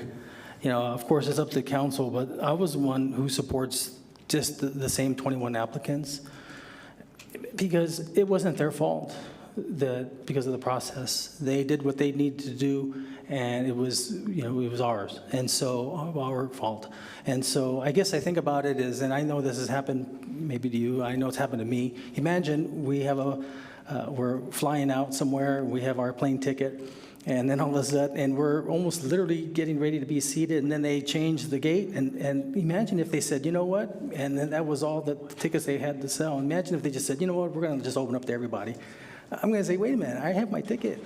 I was ready to go. I mean, I get the same seat, but at least it should be the same ones who were there the first time. That's me. Now, the second thing is, and the Colonias Development Council is a great organization. They do fantastic work for the farm workers, but if I understand this correctly, they work in the unincorporated areas of the county. And so the county got ARPA monies too, so the county should have let the CDC know about it. But typically we almost always stay within the city when we give out funding. So those are my two things I just wanted to point out. Yeah, Councilor Bencomo and then Councilor Coran. Thanks, Mayor. Thank you so much, Elizabeth and IFO and the team. It looks like you put a lot of thought into it and bringing it back. I think you've provided, to me personally, a great path forward. My biggest concern is the time. I wish it was sooner, and I get why it's through August. We don't want to rush it. I just feel like these funds were supposed to go out in January, and now we have families in Las Cruces who were disproportionately impacted by the pandemic, still dealing with the financial consequences from 2020. And so to me, that feels really heavy. Have you talked about all the possible ways to make it both in line with an audit, to make it as seamless, as transparent as possible, and shorten the timeline? Mayor, Councilor Bencomo, I feel like we did the best we could. Like for the first audit, that's why we're going to be meeting with the ineligible applicants at the same time. So, she can be working on what she needs to be working on, what we can.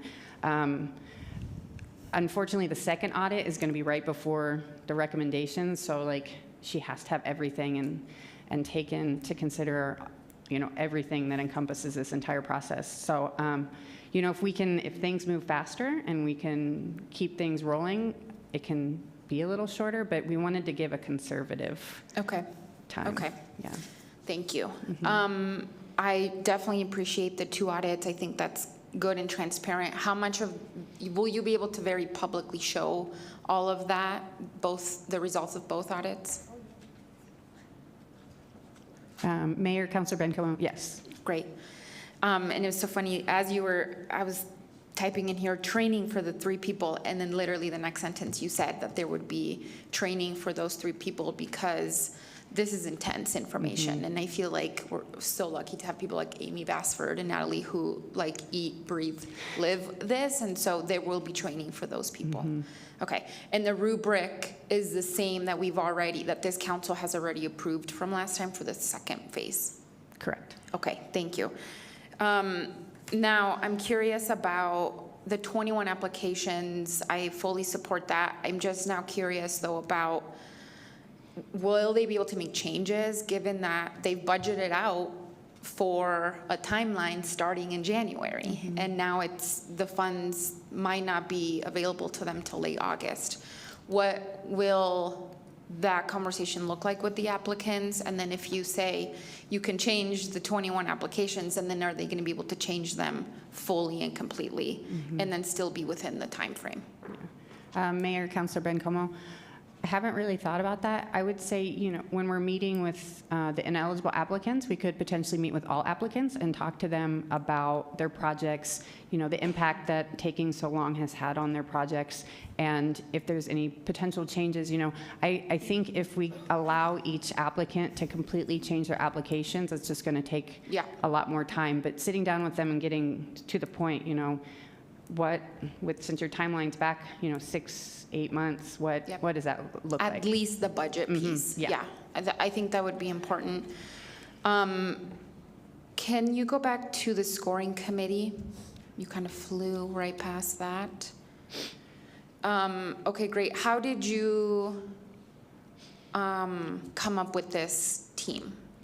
Mayor, Councilor Bencomo, it was decided by Mr. Peely to have city manager's office involved, and but one thing we didn't want to do is have anybody that was part of it last time. Correct. So that's why Ikani's not on here.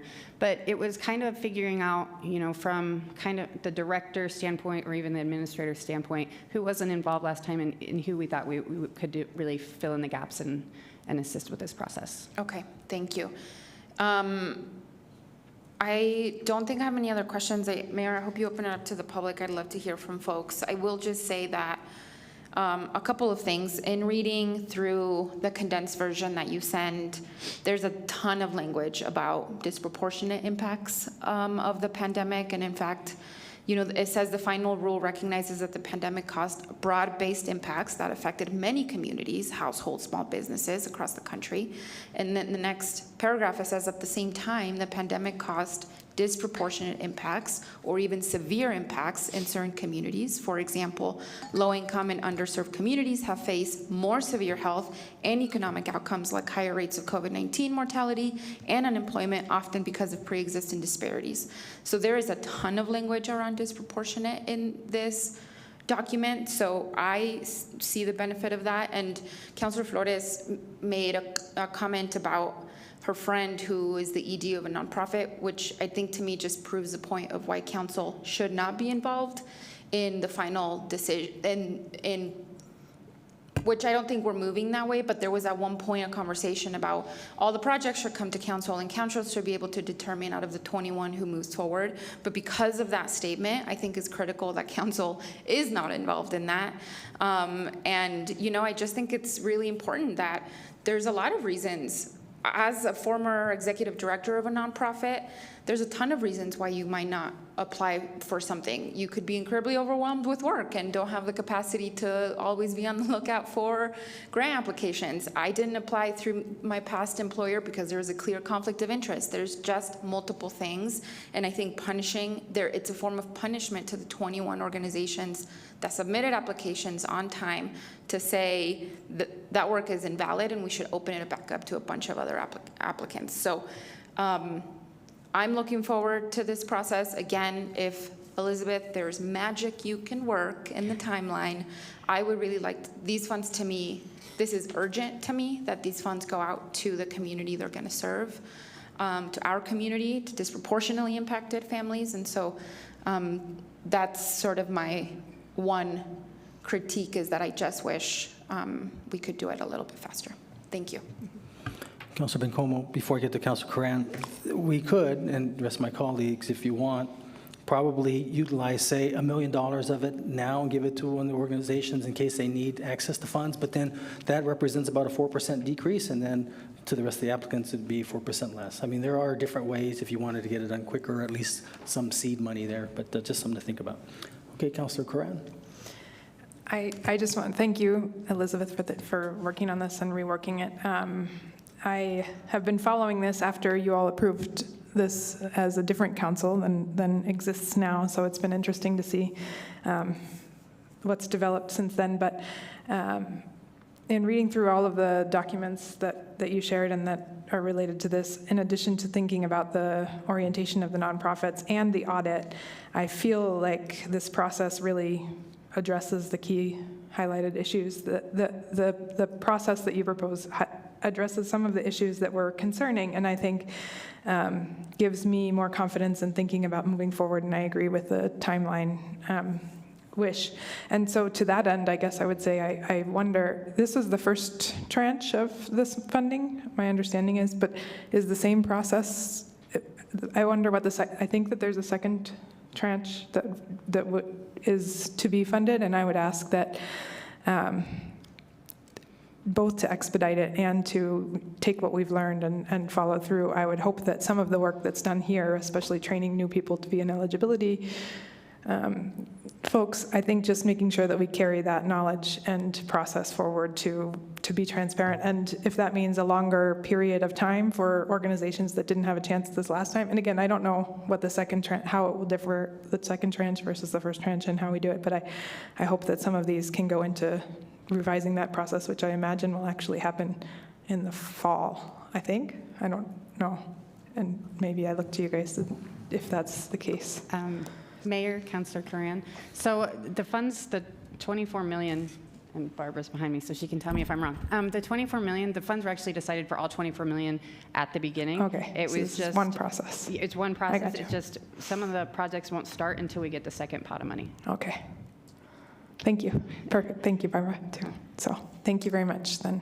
I appreciate that, and I appreciate your work on addressing the things that we were concerned with. Thank you. Mayor Pro Tem.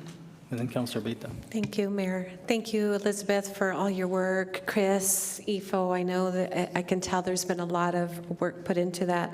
I know when we talked about the tranches and what to fund first, I think we were very interested in getting the nonprofits funded immediately, right? And and look to a request for proposals, and that happened, and there was a lot of work, if you recall, in that, the way the city informed the public in terms of public comment. I mean, we had several work sessions.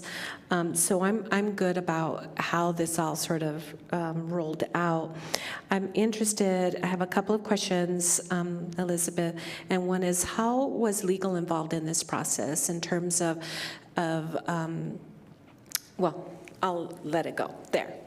Yeah. Mayor Pro Tem, so as for legal, internal audit has been, I've been talking to Viola throughout the entire thing. The plan is, once we get direction today, is to put the entire process together and send it to legal to review. So. Okay, so Viola was involved, which is audit, but not like an attorney kind of reviewing things and making sure that it was where we needed to land. Correct. No. Okay. Yeah. Okay. But you will share this with legal. Okay. I think it's important to have legal in the beginning, not maybe, it kind of an afterthought, right? I think it's very important, especially because when I've heard is that we didn't have a matrix, it wasn't clear from the first person, that first group of people sort of looking through these applications, and you actually made a few ineligible, right? There was no matrix as to what it is, or an understanding that it was out there. So I feel like you have a matrix now that you're going to use, and people are clear about what that's looking like. Then the other question that I had is this first opportunity to speak to the ineligible folks. Are you asking them, you have a dialogue with them and you're talking to them about what made them ineligible and what could make you eligible? Is that what that conversation is going to be like? Mayor Pro Tem, I think one of the main reasons to sit down with them is to tell them why they were ineligible, because I know that was one of the concerns, that they never heard back because it was an RFP process. But also, if they can look at their application after hearing why they're ineligible and be able to say, well, we don't need that budgeted item, you can remove it. That opportunity, we want to be able to present that opportunity to them. I don't necessarily feel like we're going to sit down and be like, all right, this is ineligible, how can we make you eligible? But if they want to take that effort and they want to, because it says that there are, in the final rule, there are other items that are not listed as enumerated that could potentially be eligible. If they can show documentation to prove us wrong, and we can take that to internal audit, then, we're all for that. Okay, so I'm concerned about the timeline. So, and the best and prudent way to utilize our audit department.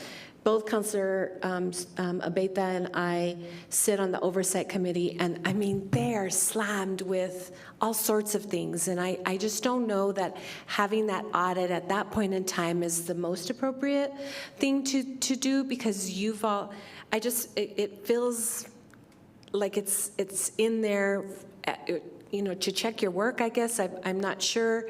But I think if you have your matrix, you're sticking to your matrix, I would say eliminate that audit and move through more quickly. I guess I just feel like if you have your matrix, you have everything that you need, this timeline, then you're talking to Viola in audit, then she's going to say, it's maybe not clear. I would say go through the process and then have the audit. For me, having several audits through these process, through this timeline, it doesn't make sense to me. I know I want us to be transparent, but I think the public now is aware, and the people are aware. This is the matrix. This is what we're doing. This is how we're going to do it. And I think that would cut down on the timeline. I'm not suggesting, please no one take from this that I don't want it to be transparent, or that we're not checking our, dotting our I's and crossing our T's. That's not it at all. But I don't think that's the best way to use our audit department at the beginning and at the middle and at the end. I think it's overkill, frankly, and thank you for that. I appreciate the diligent, I know what you were looking for and going for. I just don't think it's necessary. I think what I remember hearing is we didn't have a matrix, and we have it now. People are informed, you know, you're very clear, you have a time frame. All the things I think that we sort of got dinged on have been corrected from my estimate, and legal helped me. She's here to help us move through this process. I think we can move this timeline and have everything correct and ready to move by early May, and that would be what I'm going for.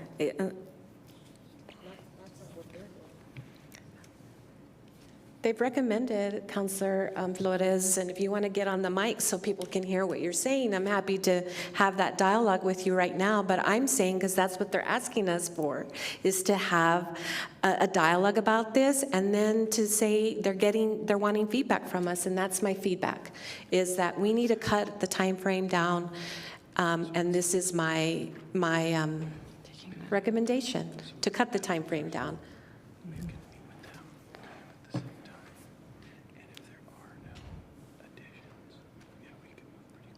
Sorry, we're doing It's quick, okay. No, like time I'm on good. I'm good to have you wait, and I'm waiting to get my thoughts in a. Mayor, if I may? Yes, sure. Well, just while they're looking it up, I can maybe give some commentary on. So I'll take responsibility for that initial audit. And the reason why I suggested that is that was the main point of contention from this last go-around. It was that eligibility criteria, and the fact that we didn't have one written. And so that's why we wanted to put a lot of emphasis on that first eligibility criteria. And then if there's any room, like for example, like if we come through and there's the same 9, then we won't have anything on the back end. We would come forward. That would really cut the timeline if it were. But I think that was the biggest issue, is that it wasn't one that we didn't have one written down. But my thought is that there'll still be those that contest whether or not that eligibility criteria is legit, right? And so that's just protection for the people that are on that eligibility criteria committee, and then also just to resolve any concern. But we're welcome to. I mean, we can take direction to be able to remove that, but that was the reason for it. Yeah, I understand that. I think to be clear, what the criteria is, matrix, the rubric, that there's a clear path that if someone had an appeal, they knew what to do next. I think that was unclear for folks. So if you put that out there very clearly, that there was an appeal because they didn't agree with it, and people have different, right? They look at things very differently from a different lens. I think if we did those two things, I think we could really reduce the time frame. I think it is not the best prudent use of our and no criticism against our audit department. I think it's too many audits at this point. Mayor Pro Tem, we were just talking, and if we were to cut out the first audit and wait till the end, we could potentially have recommendations by early June, I would say, maybe end of May, even sooner if it does end up with the 9 applications before. That's if it has to go through the complete scoring. But we can put together a new recommended timeline and send it to Mr. Peely to get to you all if you'd like. So do we have, is this common before you release funding to have an audit?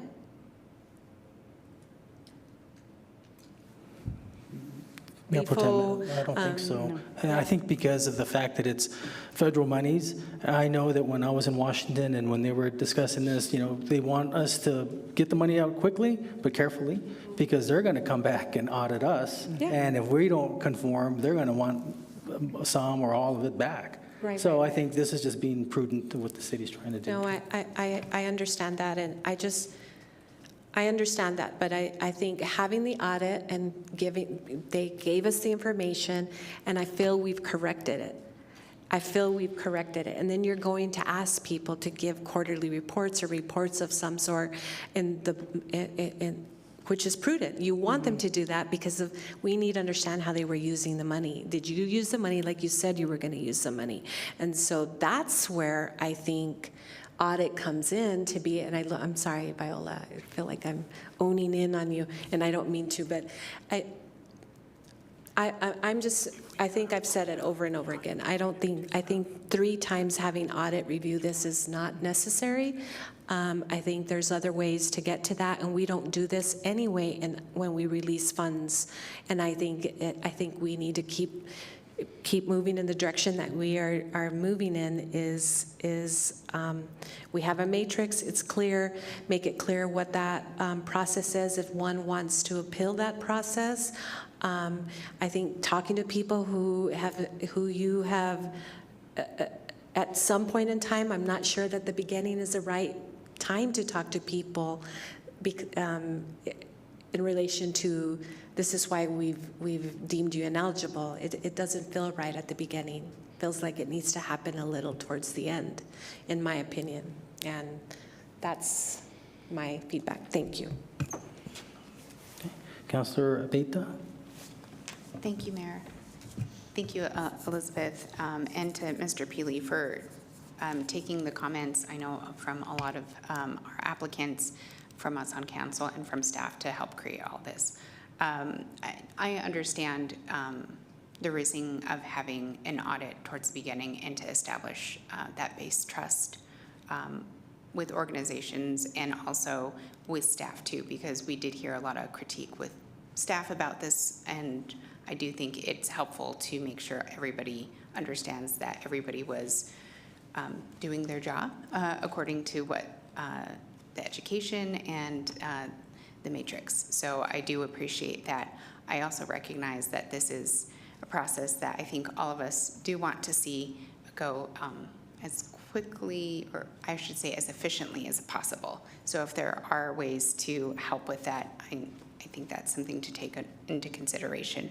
But I do appreciate having a very strong upfront approach with that trust and just reviewing, because I do think it is better to have that in the beginning than it is at the end and then find out that there was a problem that could have been caught at the very beginning, because we definitely don't want to be back here again at this phase, in July or August.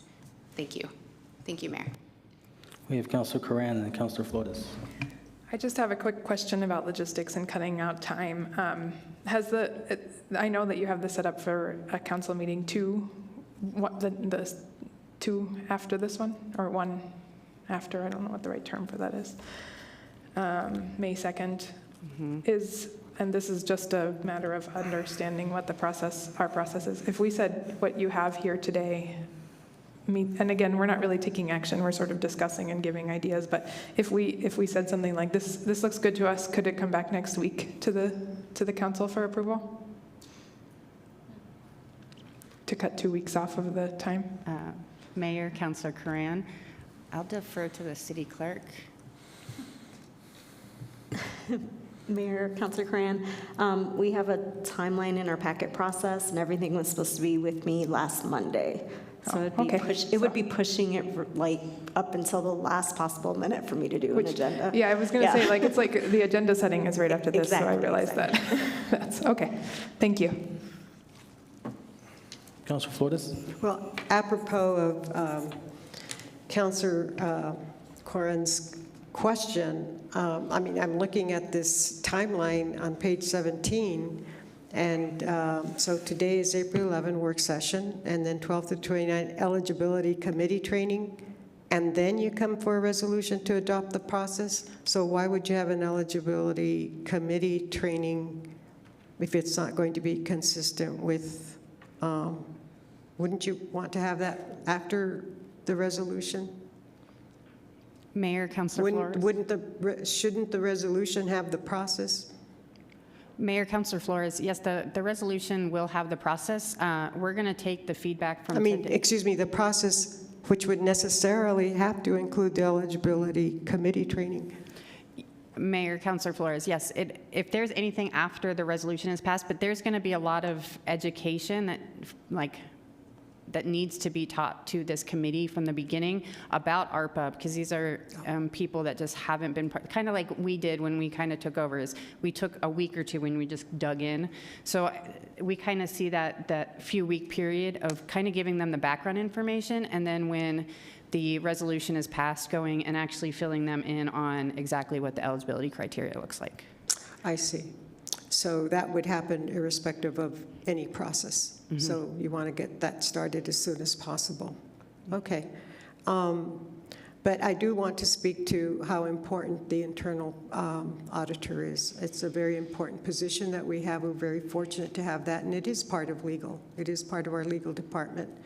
And I think that given what we saw the last time around, it's all the more important to have that. I think transparency is definitely at issue, and process, I think, is at issue as well. So we need our internal auditor to go through this. It is very tedious for her, I imagine, because of all the checkpoints and everything that has to be looked at. But it means we wouldn't be voting on this until late August or early September. But at that point, I would expect or hope, at least hope, expect actually to have something that is just crystal clear, acceptable to everybody, and above all, transparency. But I do appreciate everything you've done, Ms. Teeters and Mr. Favor.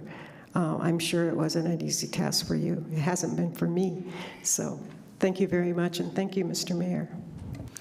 Okay, so let me ask members of the public who are here who would like to speak on this issue. Can I have just a show of hands? Just one person? Okay, 3 minutes, please. Just come forward, state your name.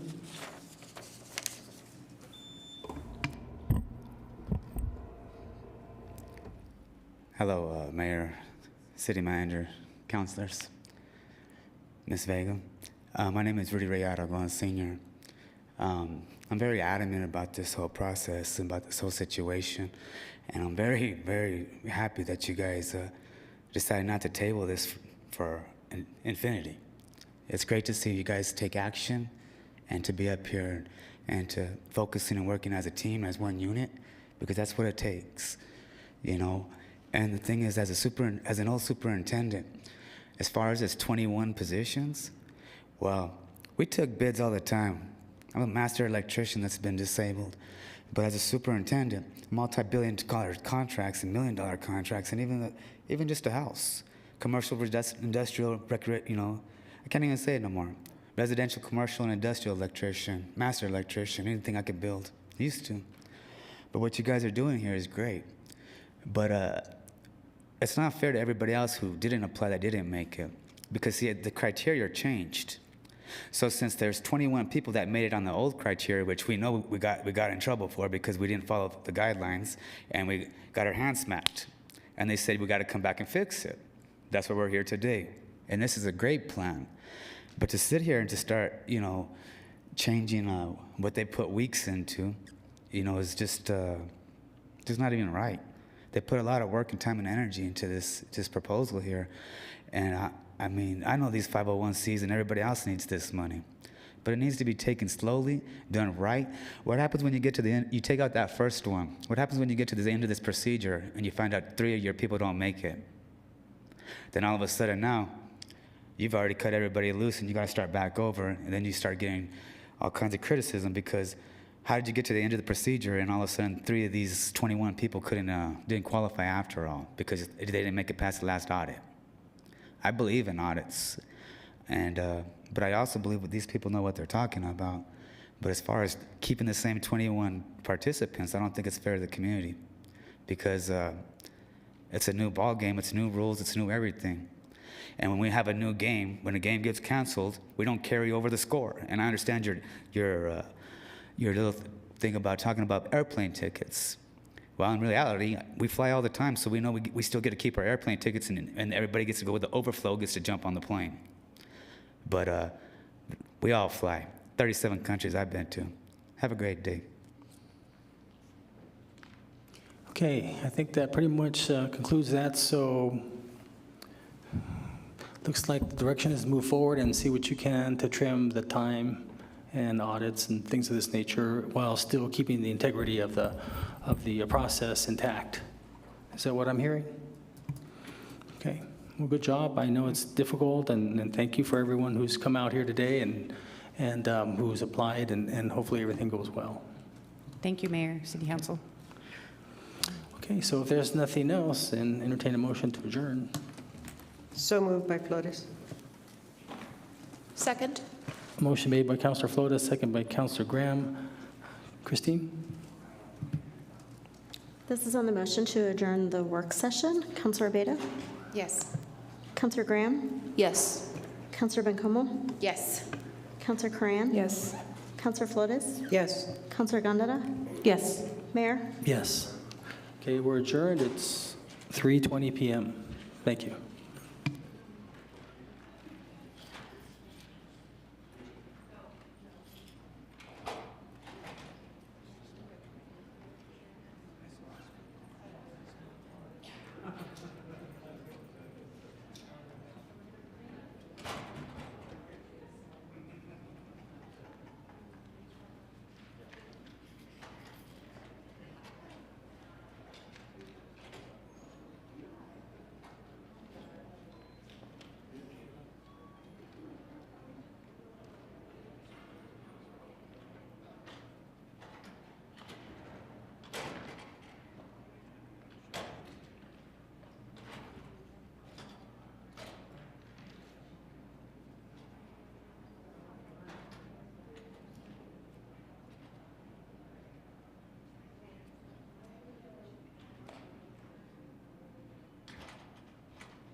Agenda setting meeting, huh?